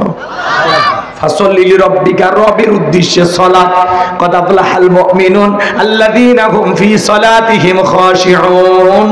আল্লাহ তাআলা বলেন অবশ্যই মুমিনেরা সকল যারা নিজেদের সালাত বিনয়ের সহিত নম্রতার সহিত আল্লাহর ভয় নিয়ে আদায় করে। যখন সালাত আদায় করবে অন্তরে ভয় থাকতে হবে কার? ইয়া আইয়ুহাল্লাযীনা আমানুত্তাকুল্লাহ, হে ঈমানদারগণ আমি আল্লাহকে ভয় করো, হাক্কা তুকাতিহি, ভয় করার মতো ভয় করো। ফাসল্লি লিরাব্বিকা, রবের উদ্দেশ্যে সালাত। নামাজ হবে একমাত্র আল্লাহর নৈকট্য লাভের আশায়, আল্লাহকে রাজি খুশি করার আশায়। আর আপনি 2 মিনিটে 2 রাকাত, 4 মিনিটে 4 রাকাত, 4G 5G গতির নামাজ দিয়ে আল্লাহ পাবেন। জহরের 4 রাকাত সুন্নত, ইমাম আর মুসল্লি একসাথে নিয়ত বেঁধেছে, ইমামের 2 রাকাত হওয়ার আগে মুসল্লি 4 রাকাত শেষ। হুজুর জিজ্ঞাসা করছে সামিয়া আমার 2 রাকাত হয় না আর আপনার 4 রাকাত। বলে হুজুর আপনাদের চর্চা কম আছে না? নাই আছে। ফাসল্লি লিরাব্বিকা, রবের উদ্দেশ্যে সালাত। আল্লাহ বলেন ফালিয়াবুদু রাব্বা হাযাল বাইত আল্লাযী আত'আমাহুম মিন জু ওয়া আমানাহুম মিন খাউফ। আল্লাহ বলেন এই ঘরের মালিকের ইবাদত করো, এই ঘরের মালিকের ইবাদত করে। ইবাদত যদি ইবাদতের মতো হয়, বান্দা 5 ওয়াক্ত সালাতে মাথা নত করে আমি আল্লাহকে যদি সিজদা দিতে পারো, আমি আল্লাহর ইবাদত বندگی যদি সঠিকভাবে করতে পারো, বান্দা তোর নামাজ যদি নামাজের মতো হয়, আমি আল্লাহ তোদেরকে 2টা জিনিস দেব। 1 নাম্বার, তোদের কোনো রিজিকের টেনশন করা লাগবে না। আল্লাযী আত'আমাহুম মিন জু, 1 নাম্বার রিজিকের ব্যবস্থা করবে কে? আল্লাহ। জোরে বলেন কে? রিজিক দেওয়ার মালিক কে? উত্তরপাড়া রাজ্জাক, ওইটা তো আব্দুর রাজ্জাক, আব্দাস গোলাম বান্দা। রাজ্জাক কে? কথা কয় না? আপনাদের এলাকায় একটা প্রাণী বের হয় কু কইয়া চিল্লায়, ওর নাম কি? শিয়াল পণ্ডিত। ওর নামে কি সাফায়ে মুরগির হোটেল আছে? শিয়াল পণ্ডিত। কথা কয় না? শিয়াল পণ্ডিত আছে না? মুরগির হোটেল আছে, ব্যাংকের অ্যাকাউন্টে ওর নামে টাকা জমানো আছে। ওরে খাওয়ায় কে? একটা শিয়ালকে যদি আল্লাহ খাওয়ায়, আমারে খাওয়াবে না? কথা কয় না? অনেকের সন্দেহ আছে। আমার আলোচনা কি খারাপ লাগে? এই যে মূল তাফসিরে গেছি আমরা, মূল তাফসিরে আপনারা বুঝতেছেন না তো? কাহিনী বললাম চমৎকার লাগে, কাহিনী ছেড়ে দিলেও আর মজা লাগে না। কাহিনী তো আমি সূরা প্রসঙ্গে বলেছি, এই সূরের সাথে যেটা যায়। বিরক্ত হচ্ছেন? যদি বলেন বিরক্ত হচ্ছেন তাহলে দোয়া করে দিই, তাহলে তাকবীর দেন, লিল্লাহি তাকবীর। আরে যুবকেরা কি 1টা 2টা পর্যন্ত আবেগ গেল, ফুস ফুস পেশাব বলে রাখছে। কোন যুবকে পেশাব করার জন্য 1-1.5 ঘন্টার মধ্যে যদি ওঠে, বুঝে নেবেন ওই যুবক সুস্থ না অসুস্থ। মেয়ে বুড়ি বানায় রাখবেন, তাও এরকম ছেলের সাথে বিয়ে দেবেন না, কারণ ওই বউ রাখার ছেলে নাই। একটা হিজড়াও যা, ওই ছেলেও তাই। পুরুষের বলে পেশাব লাগবে, পেশাব লাগবে চাঁপায় নবাব মসজিদ, পেশাব করবি যা কোন জায়গা জানে? নীলফামারী সৈয়দপুর। ওটা হলো পুরুষ। রাগ করেন নাকি আপনারা? মন খারাপ করবেন না আমার ভাইয়েরা। বিশ্বাস করেন বাজান, গুনাহগারের কথাগুলো দিল দিয়ে কথাগুলো শুনলে ভালো লাগবে। একটা পাখি সকালবেলা খালি পেটে নীড় থেকে বের হয়ে যায়, সন্ধ্যাবেলায় পাখির পেটটা ভরে বাসায় ফেরত আসার ব্যবস্থা করে দেয় কে? আল্লাহ যদি পাখিকে খাওয়ায়, শিয়ালকে খাওয়ায়, আমরা হলাম কি? কুনতুম খায়রা উম্মাতিন উখরিজাত লিন-নাস, তোমাদেরকে উত্তম জাতি বানাইলাম, ভিআইপি বানাইলাম। আমার আল্লাহ ডেকে বলে গোলাম, তোদের জন্য আমি আল্লাহ রিজিকের ব্যবস্থা করব। ওয়া মা মিন দাব্বাতিন ফিল আরদি ইল্লা আলাল্লাহি রিজকুহা। সূরা হুদের ভিতর আল্লাহ পাক জানিয়ে দিলেন, এই পৃথিবীর জমিনে এমন কোন বিচরণশীল প্রাণী নাই যার রিজিকের ব্যবস্থা আমি আল্লাহ আসমান থেকে করি না। ওই আটলান্টিক মহাসমুদ্রের 33,000 ফিট গভীরতল পানি নিচে থাকা ছোট্ট একটা প্রাণী, তার রিজিকের ব্যবস্থাও আমি আল্লাহ আসমান থেকে করি। বলুন সুবহানাল্লাহ। তাহলে বলেন তো বাজান, রিজিক দেওয়ার একমাত্র মালিক কে? আর একটু জোরে বলেন কে? 2 নাম্বার, আমার আল্লাহ দেখে বলে ওয়া আমানাহুম মিন খাউফ। গোলাম রে, তোমার জীবনে কোনোদিন ভয় থাকবে না, সকল ভয় থেকে আমি আল্লাহ নিরাপত্তা দেব। আমাদের সমাজে ভয় আছে না নাই? আপনি 2 লাখ টাকা নিয়ে সাপাই থেকে এই জিকির আমি আসবেন, নাম কি? চক ঝগড়ু এই গ্রামে আসবেন, রাত 2টা বাজে, মনে মনে ভাবতেছেন আল্লাহ টাকা নিয়ে বাড়ি পর্যন্ত যাইতে পারবো নাকি ছিনতাইকারী কবলে পড়ে টাকা যান 2টা হারাবো? ভয় আছে না নাই? জোরে বলেন, ভয় আছে না নাই? পথে ঘাটে চুরি, দিন দুপুরে ডাকাতি, ফ্লাইওভারে আব্দুল্লাহপুরে দেখলেন না চাকুনিয়ার দিনের বেলায় ছিনতাই করতেছে। এই সমাজে চুরি, দুর্নীতি, টেন্ডারবাজি, সাদাবাজি, খুন, ধর্ষণ বন্ধ হবে সেই দিন। আল্লাহর কোরআন দিয়া ওই সমস্ত বেয়াদবদের বিচার করা হবে যেই দিন। আল্লাহর আইন দিয়ে বিচার না করা পর্যন্ত এই সমাজে চুরি বন্ধ হবে। কিন্তু কে শোনে কার কথা? আজও গেল না মনের ব্যথা। এখন উচিত কথা যদি কই, পিঠের ওপর দিয়া যে বিময়, এ আনন্দে কিছু লোক কিনা খাবে বগুড়ার স্পেশাল দই। যত দশ নন্দ গস, সত্যটা বললে দোষ, করলে অন্যায়ের প্রতিবাদ, নামটা হবে তোমার মৌলবাদ, নামটা হবে তোমার জঙ্গিবাদ। কে আল্লাহর আইন চালু করবে? সরিষাই তো ভূত।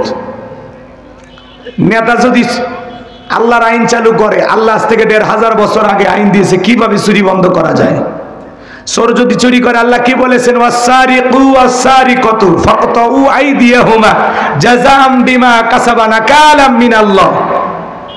আল্লাহ তাআলা 1500 বছর আগে সূরা মাইদার 38 নম্বর আয়াতে আইন দিয়েছেন, চোর পুরুষ হোক আর নারী হোক, যদি চুরি করে অপরাধ প্রমাণিত হয়, আল্লাহর বিধান, আল্লাহর ফয়সালা, চোরের ডান হাতের কবজি কেটে দাও। একটা চোরের হাত কেটে সোশ্যাল মিডিয়াতে যদি প্রচার করতে পারতাম, বাংলাদেশের সমস্ত চোরেরা তওবা করে আল্লাহর ওলি হয়ে যেত। কিন্তু নেতা কেমনে চুরির আইন পাশ করবে? কারণ নেতা যেই পরিমাণে এই হাত দিয়ে দুর্নীতি করছে, প্রথম হাত নেতার কাটা যাবে। 11 লক্ষ কোটি টাকা দুর্নীতি করে বিদেশে পাচার করেছে। 93 বিলিয়ন ডলার ঋণের বোঝা বাংলার মানুষের ঘাড়ের উপরে চাপাইয়া নেতারা পালিয়ে গেছে। সেদিন একজন গুজব ছড়াইছে যে ইউনূস সাহেব পালাইছে, সেনাবাহিনীর হাতে ক্ষমতা আসতেছে, ছেলেপেলে রেডি হ, সামনে আমরা যারা কয়েকদিন আগে ক্ষমতার থেকে হারিয়েছি আবার আমাদের বিজয় আসবে, আবারও নাকি ওনার নেত্রী আসতেছে। ইউনূস পালাইছে? বলেন ইউনূস সরকার কি পালাইছে? কি গুজব! বর্তমানে পৃথিবীর সবচাইতে যেই দেশ থেকে বেশি গুজব ছড়ানো হয় ওই দেশের নাম হলো ভারত। পাশাপাশি থাকার কারণে আমরা কোনো অংশে কম না। কথা কয় না? কিছু গুজব লিক বের হয়েছে, ওরা বলে এগুলো সরকার পালাইছে, উপদেষ্টারা পালাইছে। তো পালাইছে, আপনারা আসেন, বসেন, আবারও আসেন, সমস্যা কি? দেখি তো বাপের বেটা কেমন সাফাবাজি দিয়ে বারবার ক্ষমতা আসবেন, অতই সহজ। হ্যাঁ, মিথ্যা গুজব ছড়ায় লাভ নাই। যারা পালিয়ে যায় দেশ থেকে এরা সহজে ফিরে না। কথা কয় না? এগুলো গুজব ছড়াইয়া এদেশের মানুষকে আর বোকা বানাবেন না। আর মনে রাখবেন, ইউনূস সরকার যদি ব্যর্থ হয় পুরো বাংলাদেশের মানুষ ব্যর্থ হয়ে যাবে। অতএব আমরা ইউনূস সরকারের সাথে আছি যতদিন একটা সুষ্ঠু নির্বাচন না হয়েছে। কথা বলে ঠিক কিনা? আর আমরা প্রধান উপদেষ্টা ডক্টর ইউনূসকে বলতে চাই, আপনি যেমন তেমন ভাবে ক্ষমতার চেয়ারে বসেন নাই, এদেশের হাজার হাজার মানুষের রক্তের উপরে দাঁড়িয়ে আপনি ক্ষমতার চেয়ারে বসেছেন। বিদায় মাজা সোজা করে দাঁড়ান, আপনার দিকে ফুলের টোকা দেওয়ার সাহস কারো হবে না, হবে না, হবে না। আমরা আসি। কথা কন না কেন? কি মনে করেন ইউনূস সরকার কাঁচা জিনিস? পাকা পাকা নোবেল বিজয়ী, বিশ্বের বড় বড় বাঘা বাঘা দেশ সালাম দেয়। কথা বলে না, বাঘা বাঘা দেশ সালাম দেয়, মুসাফা করে, কোলাকুলি করে। মেয়ে যদি প্রধানমন্ত্রী হয় কোলাকুলি করা যায়? রাগ করতেছেন নাকি আপনারা? পুরুষ দরকার। মানুষ বিপদে পড়ে দোয়া ইউনূস পড়ে, লা ইলাহা ইল্লা আনতা সুবহানাকা ইন্নী কুনতু মিনাজ জালিমিন। পড়তেন না আপনারা? কেসাসা পড়েন? যদিও আহলে হাদিস অনেকে এগুলো বলে, কিন্তু এটা আমরা জানি আল্লাহর পয়গম্বর ইউনূস আলাইহিস সালাম পড়েছিলেন, তাই না? এজন্য এটাকে দোয়া ইউনূস বলা হয়। এদিক খেয়াল করেন, বাংলাদেশ যখন বিপদে পড়েছে এই ইউনূস আইসা বাংলাদেশের হাল ধরেছে। এজন্য বাংলাদেশ এখনো অনেকটা ভালো আছে। তাছাড়া এই দেশে আরো অনেক ক্ষতি হইতো। এই জন্য এই গুজবে কান দেবেন না। ইউনূস সরকার পালাবে না ইনশাআল্লাহ। এদেশে সুষ্ঠু নির্বাচন দিয়া সময় মতো উনি ক্ষমতা ছাড়বে, কথা বলেন। আর অনেকে তো নির্বাচনের জন্য অস্থির হয়ে গেছে। এত অস্থির হওয়ার দরকার নাই। ওনারা যদি ক্ষমতায় থাকতো, কি 28 সাল বা 29 সালের আগে নির্বাচন হইতো? তো সমস্যা কি? এনারা 2-1 বছর দেশটা সাজায় নিয়ে আপনারা আপনাদের দল গুছান, এলাকায় জনপ্রিয়তা আগে অর্জন করেন। যে কামরা কামড়ি শুরু হয়ে গেছে, সামনে যে কি আছে আল্লাহ ছাড়া কেউ জানে না। কথা বল। হুজুরদেরকে সহ্যই করতেছে। মনে রাখবেন, বিগত সরকারের পতন হওয়ার পিছনে সবচাইতে বড় কারণ আলেমদেরকে গায়ে হাত দেওয়া। আলেমদের শরীরে হাত দেওয়ার কারণে, আলেমদেরকে লাঞ্ছিত অপমানিত করার কারণে আজকে ওরা পৃথিবীর সামনে লাঞ্ছিত হয়েছে। ভবিষ্যতে এই দেশের আলেমদেরকে মাইনাস করে কোনো কিছু করতে দেওয়া হবে না। আলেমেরা মাথা উঁচু করে বাংলাদেশে টিকে থাকবে। আগামীর দিন মুসলমানের দিন, আগামীর বাংলাদেশ আলেমদের বাংলাদেশ, আগামীতে বাংলাদেশে ইসলাম কায়েম হবে, হবেই হবে ইনশাআল্লাহ। কারা কারা এই জমিন আল্লাহর আইন চান? দুই হাত তুলে দেখান। লিল্লাহে তাকবীর। হ্যাঁ, একটা চোরের হাত কেটে খালি টেস্ট করে দেখেন, টেস্ট। লন্ডন আমেরিকার আইন দিয়ে সমাজ পরিবর্তন করতে পারবেন না। এই 56,000 বর্গ মাইলের শান্তি ফিরে আসবে সেই দিন, আল্লাহর কোরআন দিয়ে পুরো দেশটা চলবে সেই দিন। আলালাহুল খলক ওয়াল আম, সৃষ্টি যার, আইন চলবে সে আল্লাহর। কি পারবো তো ইনশাআল্লাহ? সাথে আছেন তো? আল্লাহ কবুল করেন, জোরে বলেন আমিন। আমার ভাইয়েরা, তাহলে ওরা দেশটাকে লুটে পুটে খেয়েছে। সাদাবাজ টেন্ডারবাজের অভাব ছিল না, আবার নতুন করে 2-4টা সাদাবাজের জন্ম হয়েছে। আমরা বলতে চাই ভাই, অনেক হয়েছে, অনেক হয়েছে। আসুন একটু সৎ মানুষ হওয়ার চেষ্টা করি। যারা চাঁদাবাজি করেছিল, দুর্নীতি করে সম্পদের পাহাড় গড়েছিল, দেশ বিদেশে বাড়ি করেছিল, আজকে কিন্তু সেই ক্ষমতা ধরে আর নাই। গ্যারেজে 5-10 কোটি টাকা দামের গাড়ি পড়ে আছে, এমপি মন্ত্রী নাই। হাজার হাজার বিঘা জমি জোর করে দখল করেছিল, জায়গা জমি পড়ে আছে, এমপি মন্ত্রী নাই। আছে আছে মন্ত্রীরা সব কোথায় গেল? এমপিরা সব কোথায় গেল? কোথায় কাদের কাকা? ওদের সারা দেশটা এখন লাগে ফাঁকা ফাঁকা। পালাবো না, পালাবো না, পালাবো না, যাই না তাদের দেখা।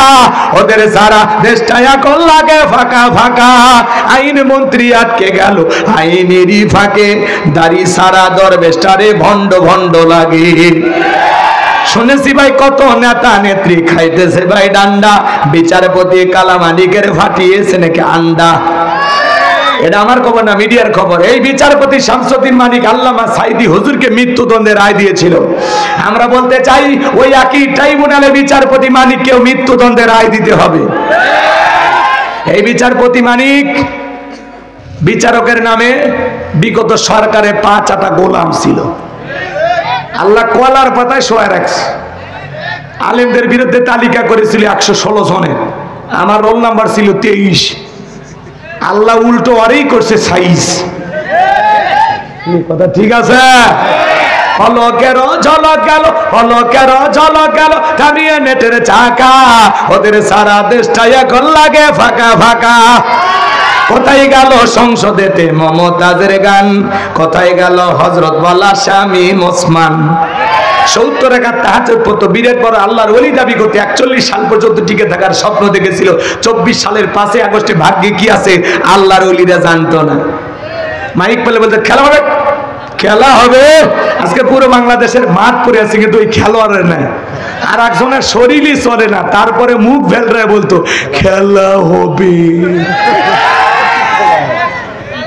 আসে আসে, আজ কই গেল পালাইয়া? চেহারা খুঁজে পাওয়া যাচ্ছে না, মোবাইলের নেটওয়ার্কই পাওয়া যাচ্ছে না। রাগ করেন মনে হয় আমার ভাইয়েরা। এই জন্য সমাজে চুরি দুর্নীতি বন্ধ হবে সেই দিন, আল্লাহর কোরআন দিয়ে জমিনটা চলবে যেই দিন। কথা বলেন ঠিক কিনা আমার ভাইয়েরা? আল্লাহ বলেন, তাহলে নামাজের মতো আদায় করলে রিজিকের ব্যবস্থা করবেন আল্লাহ, সকল ভয় থেকে নিরাপত্তাও দিবেন আল্লাহ। বলুন সুবহানাল্লাহ। এই জন্য আল্লাহ বলেন ফাসাল্লি লিরাব্বিকা ওয়ানহার। 1 নাম্বার হলো রবের উদ্দেশ্যে সালাত আদায় করা লাগবে। নামাজ হবে একমাত্র কার জন্য? আরেকটু জোরে বলেন, কার জন্য? আল্লাহ তাআলাকে রাজি খুশি করার জন্য 5 ওয়াক্ত সালাত। কারা কারা মসজিদে গিয়ে আদায় করবেন হাত তুলে দেখান। আল্লাহ আমাদের সবাইকে 5 ওয়াক্ত নামাজি বানায় দেন, জোরে বলেন আমিন। আরেকটু জোরে বলেন আমিন। হাত নামান। শুধু মসজিদটা সুন্দর করলে হবে না, ওই মসজিদে যারা সালাত আদায় করবে তাদের অন্তরটাও সুন্দর হওয়ার দরকার আছে না নাই? বাংলাদেশে জুমার নামাজের জন্য মসজিদ ভাঙে 2 তলা 3 তলা করা হয়, আর ফজরের নামাজের সময় এক কাতারে মুসল্লিও পাওয়া যায় না। এমনও মসজিদ আছে মুয়াজ্জিন একাই আজান দিয়ে একাই নামাজ পড়ে, একজন মুসল্লিও নাই। এক হাজী সাহেব বিয়ে বাড়িতে বেড়াতে গেছে, যায়া আজান হচ্ছে ফজরের, আল্লাহু আকবার আল্লাহু আকবার। আজান শোনার পরে বলতেছে বিয়ে আমি 3 বার হজ করছি, ত্রিপল হাজি, জামাত ছাড়া নামাজ পড়ি না, মসজিদটা কোন দিকে দেখায় দেন। বলতেছে বিয়ে সামনে যায় ডানে, ডানে যায় সোজা, সোজা যায় বাম সাইডে। কথা তো ওই অনুযায়ী গেছে, যা থেকে মসজিদের গেটে তালা, কিন্তু আজান হচ্ছে, আজান হচ্ছে। চিন্তা করে আজান হয়, গেটে তালা, ব্যাপার কি? এদিক ওদিক তাকায়, দেখে মসজিদের সাথে ছোট্ট একটা মুয়াজ্জিনের ঘর। জানালা দিয়ে তাকায় দেখে হুজুর যে শীত ল্যাপের ভিতরে শুয়ে থেকে আজান দিচ্ছে। আজান শেষ হওয়ার পরে জিজ্ঞাসা করছে, হুজুর ল্যাপের ভিতরে শুয়ে থাকে কামটা সারলেন? তখন বলতেছে ভাই আপনি কি মানুষ না ফেরেশতা সেটাকে বলেন। তখন বলতেছে আমি মানুষ, ফেরেশতা না, আমার বিয়ের বাড়ি আমি বেড়াইতে আসছি। তখন বলতেছে ভাই এই গ্রামে ফজরের নামাজের সময় একজনও মসজিদে আসে না, এই জন্য আজকে শরীরটা খুবই খারাপ, শুয়ে থেকে কাম সারছি। অতএব আপনি যা দেখছেন ভুলে যান। কথা কয় নাকি? এই হলো আমাদের মসজিদের অবস্থা। বিশ্বনবীর জামানায় ফজরের নামাজের সময় মসজিদ কানায় কানায় পূর্ণ, আর জুমার সালাতের সময়ও কানায় কানায় পূর্ণ। কথা কয় না কেন? যারা 5 ওয়াক্ত সালাত আদায় করে এরা হলো 5-এর মুসল্লি, নির্ভেজাল খাঁটি মুমিন। সুবহানাল্লাহ। 7 দিন পরে পরে জুমার নামাজ পড়তে যায় যারা, লাইফ সাপোর্টে বেঁচে থাকা মুসলমান তারা 7 দিন পরে কি পড়ে? জুমা। জুমা মসজিদে যা টাইসে ধুলে খোঁজে, বেতনটা হালাল করেন, কি ধুলে খাচ্ছেন আর বয়লার মতো মোটা হচ্ছেন। শব্দ হুজুরের, হুজুর একলাই মসজিদ পরিষ্কার করবে কেন? তোমার দায়িত্ব নাই? মসজিদের ধুলেগুলো পরিষ্কার করো, আল্লাহ তোর অন্তরে ধুলে ময়লা পরিষ্কার করে দেবে। জুম্মার 2 রাকাত সালাত ফিরাইতে দেরি, মসজিদের বাইরে পা রাখতে দেরি নেই। বাকি সুন্নত পড়ার দরকার নেই। অবশ্য অনেকে বাড়িতে যায় বউক সাথে নিয়ে জামাত করে পড়ে। হ্যাঁ 2 রাকাত খালি ফরজ পড়ে, বাকিগুলো কেন পড়ে না? আসর মাগরিব এশা ফজর কি আপনারা তখন কই যান? সৌদি আরবে, মালয়েশিয়া, কেন পড়েন? মুসলমানের কাছে যদি নামাজের ওয়াজ করা লাগে আর চাইতে বড় দুঃখ আর কিছু হতে পারে? আজ থেকে পরিবর্তন হবেন তো ইনশাআল্লাহ? নামাজি হবেন তো ইনশাআল্লাহ? তাহলে ফাসল্লি লিরাব্বিকা ওয়ানহার, 1 নাম্বার হলো রবের উদ্দেশ্যে সালাত আদায় করা, আর 2 নাম্বার হলো ওয়ানহার। ওয়ানহার মানে কুরবানি। এদিক খেয়াল করেন, কুরবানি মানে কি খালি পশু জবাই করা না, নিজের আমিত্বকে কোরবানি করা, অহংকারকে কোরবানি করা, নিজের ভিতরে থাকা পশুসুলভ আচরণকে কোরবানি করা, আল্লাহ রাস্তায় জান মাল সবকিছু কোরবানি করা, শহীদ আবু সাঈদের মতো দেশের জন্য কোরবানি হওয়া, মুগ্ধের মতো কোরবানি হওয়া, ঈমান আর ইসলামকে টিকানোর জন্য সাহাবা ইকরামদের মতো জান মাল সব কোরবানি করা। খালি গরু ছাগল জবাই করার নাম কুরবানি না? 7 জন একটা ভাগে গরু কেনে, 4 জন দড়ি ধরে টানে, পিছন থেকে 3 জন ঠেলে। এমন দুর্বল গরু হাড় সব দেখা যায়, যেই গরুর উপরে বয়স্ক ভাতা ওয়াজিব। এমন দুর্বল গরু জবাই করলে কুরবানি হবে ভাই? কুরবানি স্থান পর্যন্ত হাঁটে যাওয়ার শক্তি নেই, কুলি করে নিয়ে গেছে। হুজুর বলতে যে ভাই এই গরু জবাই করেন না। তখন বলছে হুজুর উপরে হাত দেখা গেলে ভিতরে গোস্ত সেট করা আছে, টান দিবেন, এর থেকে চাপাই যাবি, ছাড়িয়ে দিবেন, আবার চক ঝগড়ে চলে আসবে। কথা কয় না কেন? আল্লাহ কি বলেন? তাসুররুন নাযিরিন, চমৎকার, আকর্ষণীয়, হুষ্টপুষ্ট, দেখতে সুন্দর, এরকম গরু জবাই করা লাগবে। সুবহানাল্লাহ কোন? মোটা তাজা পশু কি জব করেন? এদিক কুরবানির ওয়াজ আব্দুল শকুর হুজুর আছে, আবার আপনাদের মসজিদের ইমাম কি? কে? আলামিন। কে রে আলামিন? ও ঠিক আছে, আলামিন ভাই কুরবানির ওয়াজ করবে, আমি কুরবানির ওয়াজ করব না। যারা কুরবানি দিবেন তিনটা জিনিস খেয়াল রাখবেন। এক নাম্বার, নিয়ত সহি। ইন্নামাল আমালু বিন্নিয়াত, প্রত্যেকটা কাজ নিয়তের উপরে নির্ভরশীল। নিয়ত করেন যে কুরবানি কার জন্য? রবের জন্য। কুরবানি কার জন্য? ইসমাইল যেমন কুরবানি হয়েছিলেন আল্লাহর জন্য, হযরত ইব্রাহিম যেমন আল্লাহকে খুশি করার জন্য ছেলেকে কুরবানি করতে রাজি হয়েছিলেন, মা হাজেরাও যেমন রাজি হয়েছিলেন, এইরকম রাজি হওয়া লাগবে। কথা কয় না? অনেকে বলে কুরবানি না দিলে ছেলে মেয়ে মানুষের গোস্তের দিকে তাকায় থাকবে। এই কষ্ট আমার সহ্য হবে না হুজুর, আমি কিস্তি তুলা হলেও কুরবানি দেব। দেন গে দেন গে দেন গে, যান যান দেন। আপনার কুরবানি হবে না। সামর্থ্য আছে কুরবানি দাও, সামর্থ্য নাই কিস্তি তুলে সুদের টাকা নিয়ে কুরবানি দিলে হবে না দাদা, হবে না। হুজুর হবে না, হুজুর সুদ ঘুষের টাকা দিতে হয় না। না, তাহলে সুদ বি হালাল। দুই নাম্বার, আপনার ইনকামটা বৈধ হলে, হালাল ইনকাম, হালাল উপার্জনের টাকা থেকে কুরবানি দেওয়া লাগবে। সুদের টাকা, ঘুষের টাকা, হারাম অবৈধ ইনকামের টাকা দিয়া কুরবানি দিলে হবে না। আল্লাহ পবিত্র, তিনি পবিত্র বস্তুকেই ভালোবাসেন, বলুন সুবহানাল্লাহ। তিন নাম্বার, ফাসল্লি রব্বিকা ওয়ানহার, আগে সালাত আদায় করো রবের জন্য, এরপরে কুরবানিটাও করো রবের জন্য। আগে নামাজ পড়ো, তারপরে কুরবানি করো। কথা কয় সকাল 9টায় গরু দড়ি ধরে বসে আছে, ফজরও নাই, ঈদের নামাজও নাই।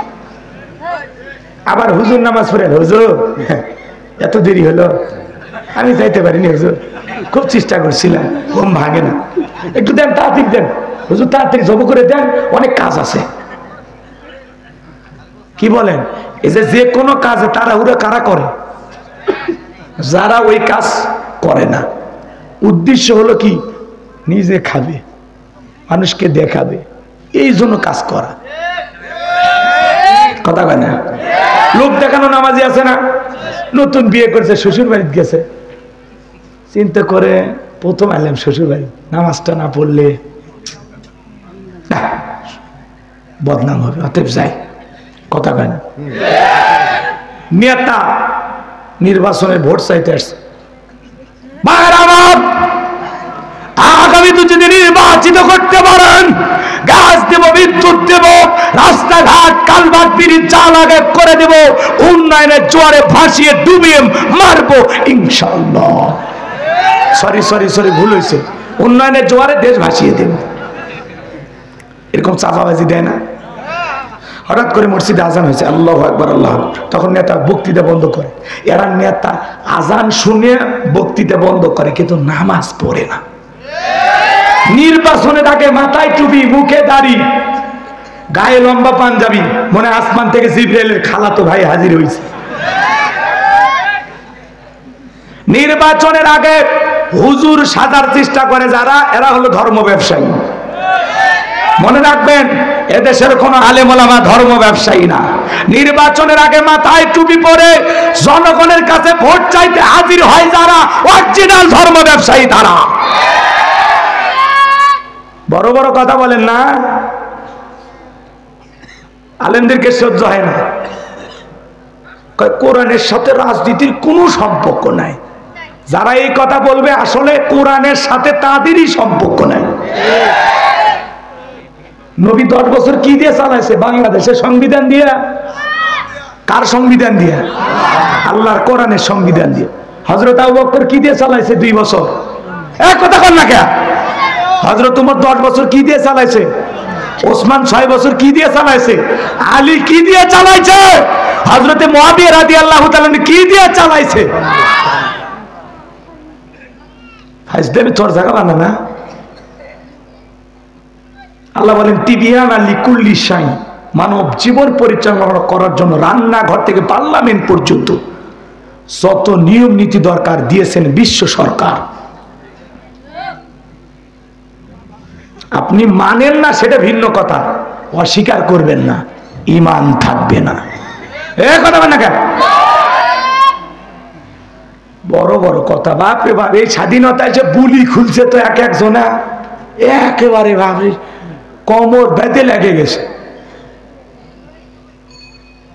ওনারা বলতেছে কেউ কে এমন অবস্থা মানে আমাদেরকে গিলে খাবে। আমরা বলবো ভাই পরিবর্তন হন, আমরা আপনাদেরই বন্ধু, আপনাদেরই ভাই, মিলেমিশে থাকতে চাই, নতুন বাংলাদেশ গড়তে চাই। বোঝেন নাই?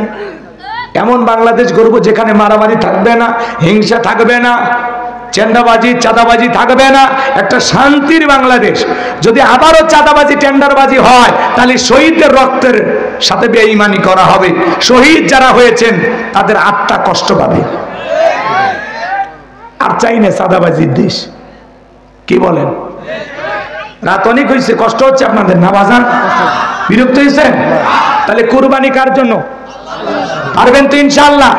তাহলে নামাজ কার জন্য? তাহলে ফসল্লি লিরাব্বিকা ওয়ানহার, আগে সালাত আদায় করো, এরপরে কুরবানি করো। তাহলে কুরবানিটা হবে কার জন্য? নামাজি হয়ে কুরবানি দিবেন, বেনামাজি হয়ে না, নামাজি হয়ে, মনে যেন থাকে। 3 নাম্বার, ইন্না শানিয়াকা হুয়াল আবতার। আল্লাহু আকবার। আমার আল্লাহ ডেকে বলে, নবী যারা আপনাকে লেসকারের বংশ বলে আপনি মন খারাপ করবেন না গো নবী, মনের মধ্যে কষ্ট পাবেন না গো নবী। ও নবী, আপনার ছেলে সন্তানগুলোকে আমি আল্লাহ কেড়ে নিয়েছি, আপনি কষ্ট মনের মধ্যে নেবেন না।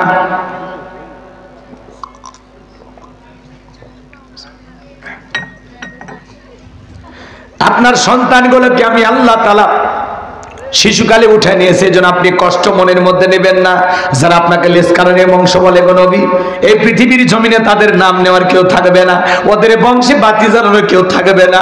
নবী গো, আপনার সন্তানগুলোকে আমি আল্লাহ নিয়েছি, এই পৃথিবীর জমিনে আপনাকে আমি এমন ভালোবাসার মানুষ উপহার দেব যারা আপনার জন্য নিজের জীবন দিতে প্রস্তুত থাকবে। বলেন আল্লাহু আকবার।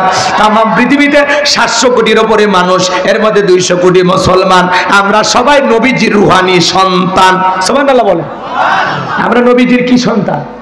রুহানি সন্তান। ভালো করে বোঝার চেষ্টা করবেন বাজান। এই পৃথিবীর জমিনে যারা নবীকে গালি দেয়, ফ্রান্সের জালেমেরা কার্টুন প্রদর্শন করে, নাকটা বেঁকা করে, মুখে কয়েকটা দাড়ি লাগায়া বলে ইনি মোহাম্মদ, জোরে কন্যা উজবিল্লাহ, মোহাম্মদ মানে প্রশংসিত।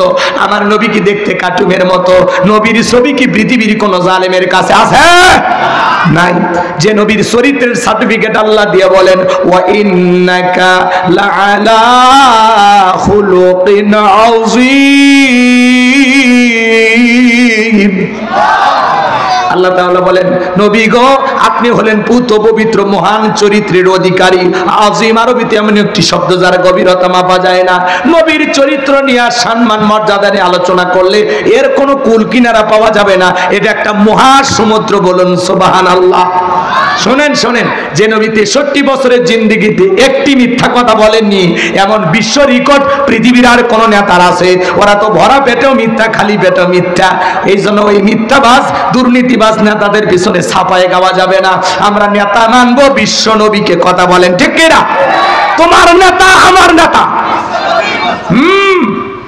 যে নবী 63 বছরের জিন্দেগিতে এই যে ঠোঁটের মাঝখান দিয়ে কোনো দিন একটি মিথ্যা কথা বলেনি। সুবহানাল্লাহ। কেমন নবী পাইছি, কেমন নবী পাইছি। শোনেন, সেই নবীকে অকাত্য ভাষায় গালি গালাজ দিতেছে মক্কার একজন কাফের ওলীদ বিন মুগীরা। এত গালি দিতেছে, আল্লাহ তাআলা আয়াত নাজিল করে বলেন, উতুল্লিম বাদা যালিকা জানিম। নবী গো, এই ওলীদ বিন মুগীরা হলো পিতৃ পরিচয়হীন জারজ সন্তান, এর জন্মের ঠিক নাই। কথা কন, কথা কন। আরবের মানুষ আরবি বোঝে কম না বেশি? বুঝে ফেলে দিছে। তখন ওলীদ বিন মুগীরা বলতেছে, নবী এত বড় কথা আমার জন্মের ঠিক না, আপনি থাকেন আমি বাড়িতে যাই। ছেলেটা বৈধ না বৈধ জানে কে? ফ্যাক্টরি মালিক। তার মায়ের কাছে চলে যায়। তার মায়ের নাম ছিল ঝর্ণা। যা বলে, মা করবি না কোনো তাল বাহানা, নবী আমাকে বলেছেন উতুল্লিম বাদা যালিকা জানিম, আমি নাকি পিতৃ পরিচয়হীন জারজ সন্তান। ওলীদ বিন মুগীরা যখন এই কথা বলেছে, তার মা চমকে উঠছে। মনে মনে ভাবে, এই গোপন তত্ত্ব নবী জানলো কেমনে? নবী তো জানতেন না, নবীকে জানিয়ে দিয়েছেন তিনি কে? আর একটু জোরে ডাক দেন তো কে? আমার ভাইয়েরা গভীর মনোযোগ দিয়ে শুনবেন। ওলীদ বিন মুগীরা বলে, মা যা বলবি সত্য বলবি, মিথ্যা বলা যাবে না। ওলীদ বিন মুগীরার মা বলতেছে, বাবা আমার এক পা কবরে চলে গেছে, বয়সটাও তো কম হলো না, মিথ্যা বলে লাভটা কি? শুনে নে, জেনে নে বাবা, তোর বাবা ব্যবসা বাণিজ্যের কাজে এতটাই ব্যস্ত থাকতো, তোর বাবা ব্যবসা চেনে, টাকা আছে না, কিন্তু তোর মায়ের মন বসে না। সে যে কেন আসে না, কিছু ভালো লাগে না। এবার আসুক, তারে আমি মজা দেখাবো। ভাই যখন বিদেশে যায় এলাকায় দেবর রামদানি কমে না বাড়ে, ওরা ভাবি দুয়ারে এসে স্লোগান দেয়, ভাবি ভাইয়া তোমার বর, আমি যে দেবর, ভেবে দেখো ভাবি কার কত দাবি, ভাই গেছে মালয়েশিয়ায়, আমি তো দেশে আসি। সুযোগ পাইলে ভাবির ঘরের ভিতরে ঢুকে বলে, ভাবি আপনার যে চেহারা দেখে মনেই হয় না আপনি 2 বাচ্চার মা। ভাবি তো খুশিতে গুলগুলে এই কথা এনজয় করছে। ভাবি বলতেছে তুমি শুধু এই কথা বলো, তোমার ভাই তো কিছুই বলে না। কয় ভাইয়ের কি সেই চোখ আছে? কথা কয় না কেন? ভাবি তো ডিজিটাল, ভাবি এগুলো উল্টা পাল্টা শুনে খুশি হয়, কিন্তু ভাবির অন্তরে যদি আল্লাহর ভয় থাকতো, ভাবি যদি নেককার আবেদা সালেহা মুমিনা আমিনা হইতো, সুন্দর করে ডেকে বলতো কুল্লিল মুমিনিনা ইয়াকুদ্দুনা মিন আবসারিহিম। আল্লাহ বলেছেন মুমিন পুরুষের দৃষ্টি থাকবে নিচের দিকে, আমাকে দেখার অধিকার তোর ভাইয়ের আছে, তোর যেন আমাকে দেখা জায়েজ নাই, ঘর থেকে বের হয়ে যা। কথা বল মা বোন যারা আওয়াজ শুনতেছেন, মা 2টা পুরুষ হতে 2 কিলোমিটার দূরে থাকবেন, একটা দেবর আর একটা দুলে ভাই, এরা হলো মৃত্যু তুল্য, বিষাক্ত সাপের চাইতেও ভয়ঙ্কর। এই 2টা পুরুষের দ্বারা মা বোনেরা বেশি নির্যাতনের শিকার, কিন্তু প্রকাশ করতে পারে না। কথা কয় না? আজকে যুব সমাজকে সবচেয়ে বেশি নষ্ট করছে এই মোবাইল। কথা কয় না? মোবাইলের ওজন কম, কিন্তু মোবাইলের মাধ্যমে পাপের ওজন অনেক বেশি। সারা রাত ঘরের দরজা লাগাই একা একা কম্বলের ভিতরে, ল্যাপের ভিতরে কি চাচা বাটোমালা তো বুঝিচ্ছেন না, ওরা বোঝে, ওরা দুনিয়া শেষ করে ফেলে দিছে। কথা কয় না কেন? একেবারে মোবাইল দেখা শুরু করলে সিদরাতুল মুনতাহা পর্যন্ত পৌঁছে যায়। আছে না নাই? মা বাপ যখন দরজায় নক করে, তোর ঘরে এত এখনো আলো জ্বলে, কি করিস? তখন বলে বাংলাদেশের স্বাধীনতার যুদ্ধের জন্য পড়ার ভান কর। আবার যখন চলে যায় আবার মোবাইলে। এই মোবাইলের ওজন কম, কিন্তু মোবাইলের মাধ্যমে পাপের ওজনটা অনেক বেশি। এই জন্য অভিভাবক যারা আছেন, বিবাহের আগে ছেলে মেয়ের হাতে টাচ মোবাইল দিবেন না, দিলেও তো বাটন ফোন দিবেন। কথা কন নাকি আপনার? নষ্ট করছে কি আমি কি বলবো? দেশে মোবাইল আইছে, চিঠি বন্ধ হইয়াছে, দিওয়ানা বানাইছে, পোলা মাইয়ার মনের কথা ভাসে বাতাসে। না না বলে ভালো সবুজ ভাই, বলবো রাগ করবেন না তো? দেখো বলা পানের মন মাদা ফেসবুকে এখন মোবাইলে চ্যাটিং কইরা কাটায় সারাক্ষণ। এই মোবাইল পাইয়া দেখো মদনের মাইয়া, এই মোবাইল পাইয়া দেখো মদনের মাইয়া কি কাণ্ড ঘটাইছে, স্বামী সংসার রাইখা নাকি পালাইয়া গেছে। 2 বাচ্চার মা, 4 বাচ্চার মা পরকীয় প্রেম কইরা স্বামী সন্তান রাইখা আর একটা পুরুষের হাত ধরে পালিয়ে যায়। যে নারী সন্তান রেখে স্বামী রেখে আর একটা ছেলের হাত ধরে পালিয়ে যেতে পারে, ওটা নারী না, ওটা পাশানি, ডাইনি, নারী জাতির কলঙ্ক, বিশ্বাসঘাতক মহিলা। এই নারী কেমনে পারলি স্বামী রেখা? বলো না মা, ও বোন বলো না, কেমনে পারলা? বাড়ি জামালপুর চলে আসছে, সাফাই সাফাই চলে আসছে, তো বলতেছে মা তুমি এই গ্রামে, বলতেছে এই গ্রামের বল্টু কি করছে? মোবাইলে আমার সাথে কয়েক মাস ধরে প্রেম করেছে, আমরা স্বামী স্ত্রীর মতো হোটেলে। আমি আর বললাম না, বুঝে নেন, হাজার হলে লজ্জা আছে তো আমার। এখন ঘটনা কি করছে, আমাদের ভালোবাসা বাড়ার কারণে আমার পেটে এখন 6 মাস। কয় মাস? তখন তোমার কি দাবি? বলে বল্টু আমাকে বিবাহ করুক, আর যদি আমার এই সন্তানের স্বীকৃতি না দেয় আমি এই জায়গাতে আত্মহত্যা করে মরে যাব। এই নারী, তোর মরে যাওয়াই উচিত, তুই মরেই যা, তুই এমনিও জাহান্নামে যাবি, অমনিও যা। তবে তওবা করলে আল্লাহ তো দয়া বেশি, মাফ করেও দিতে পারে। কথা কয় না কেন? যে নারী বিয়ের আগেই একটা ছেলের কাছে নিজের জীবনের সবচেয়ে দামি সম্পদটা দেয়, এই নারীর তখন আর দাম থাকে না। ও মা, নিজেকে এতটা সস্তা বানায় না মা, তোমার না অনেক দাম মা। ও মা, তোমার না অনেক মর্যাদা, তুমি না খাদিজা ফাতেমা আয়েশার উত্তরসূরি, তুমি না হাজেরার উত্তরসূরি, কেমনে পারলা মা, কেমনে পারলা? স্বামী আছে আর একটা ছেলের হাত ধরতে কেমনে পারলা? স্বামী বাদ দিয়ে আর একটা ছেলের দিকে নজর দিতে কেমনে পারলা মা? ও মা, দোষ কি শুধু নারীর, পুরুষের নাই? এক হাতে তালি বাজে।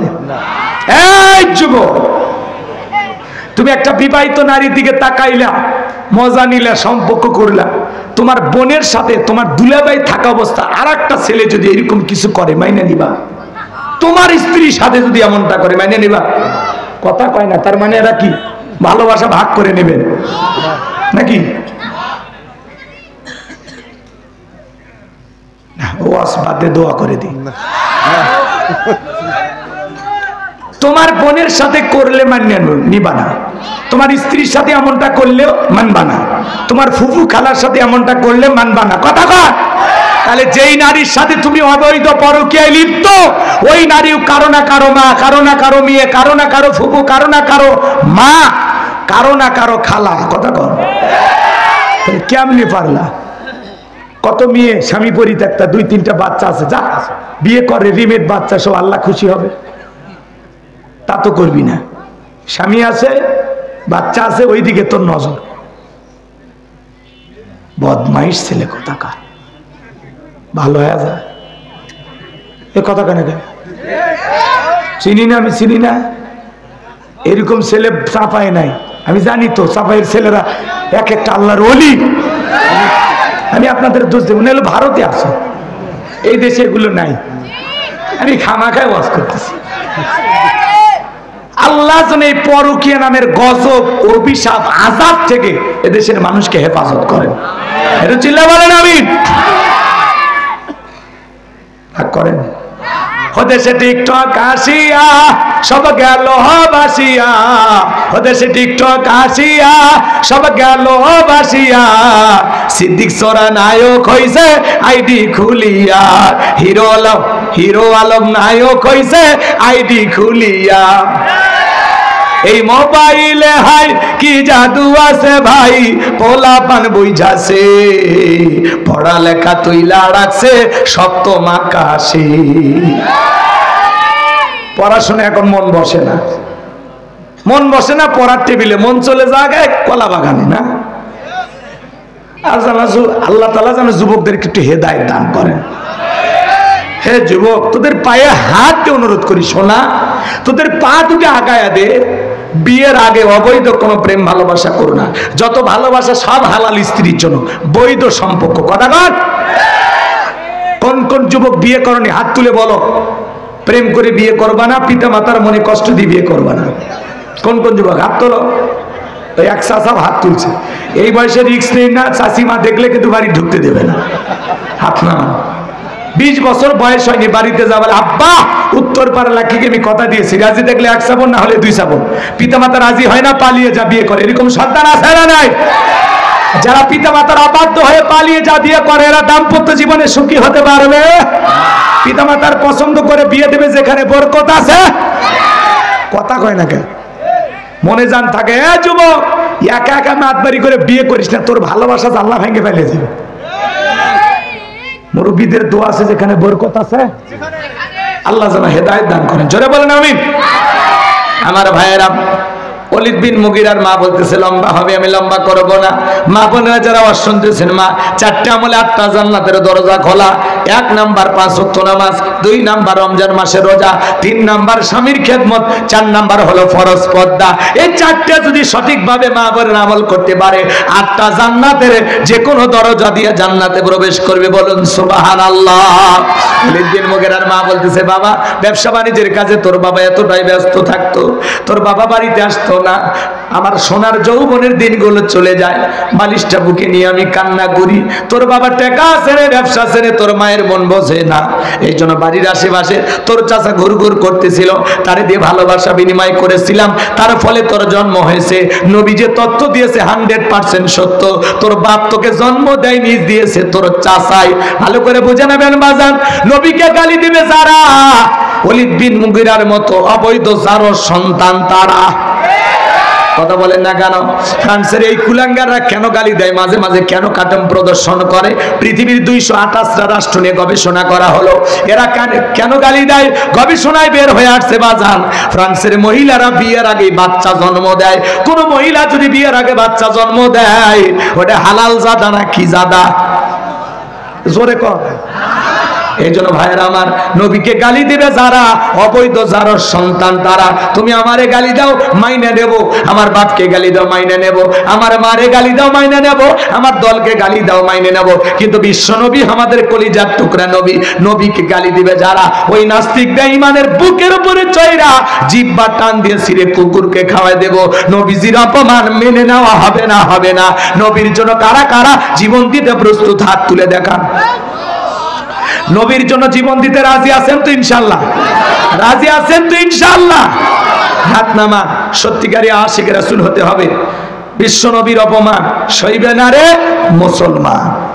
আমার নবীকে কোন নাস্তিক বেঈমান গালি দিবে কুরুচিপূর্ণ ভাষায়, ওই নাস্তিকের ছাড় নাই। কথা কর। ভারতের যে কুলাঙ্গার গালি দিয়েছে, ওটাও যার সন্তান, ওইটাও বাচ্চা, তো জন্মের ঠিক নেই। নবীকে গালি দিবে যারা, আলেমদেরকে গালি দিবে যারা, নাইবে রাসূলদেরকে গালি দিবে যারা, অবৈধ যার সন্তান তারা, জন্মের ঠিক নেই। কথা মনে থাকবে? চলুন, আল্লাহ বক্তা শ্রোতা সবাইকে এই কথাগুলোর উপরে আমল করার তৌফিক দান করুন। একটু চিল্লায় বলেন আমিন। আমরা এখন এলাকায় কি দোয়া হয়? আব্দুল সবুর হুজুর দোয়া হয়, তাহলে সংক্ষিপ্ত দোয়া। সকলে দরুদ ইব্রাহিম পড়ুন। আল্লাহুম্মা সাল্লি আলা মুহাম্মাদ ওয়া আলা মুহাম্মাদ কামা সাল্লাইতা আলা ইব্রাহিম ওয়া আলা আলি ইব্রাহিম ইন্নাকা হামিদুম মাজিদ। আল্লাহুম্মা বারিক আলা মুহাম্মাদ ওয়া আলা আলি মুহাম্মাদ কামা বারাকতা আলা ইব্রাহিম ওয়া আলা আলি ইব্রাহিম ইন্নাকা হামিদুম মাজিদ।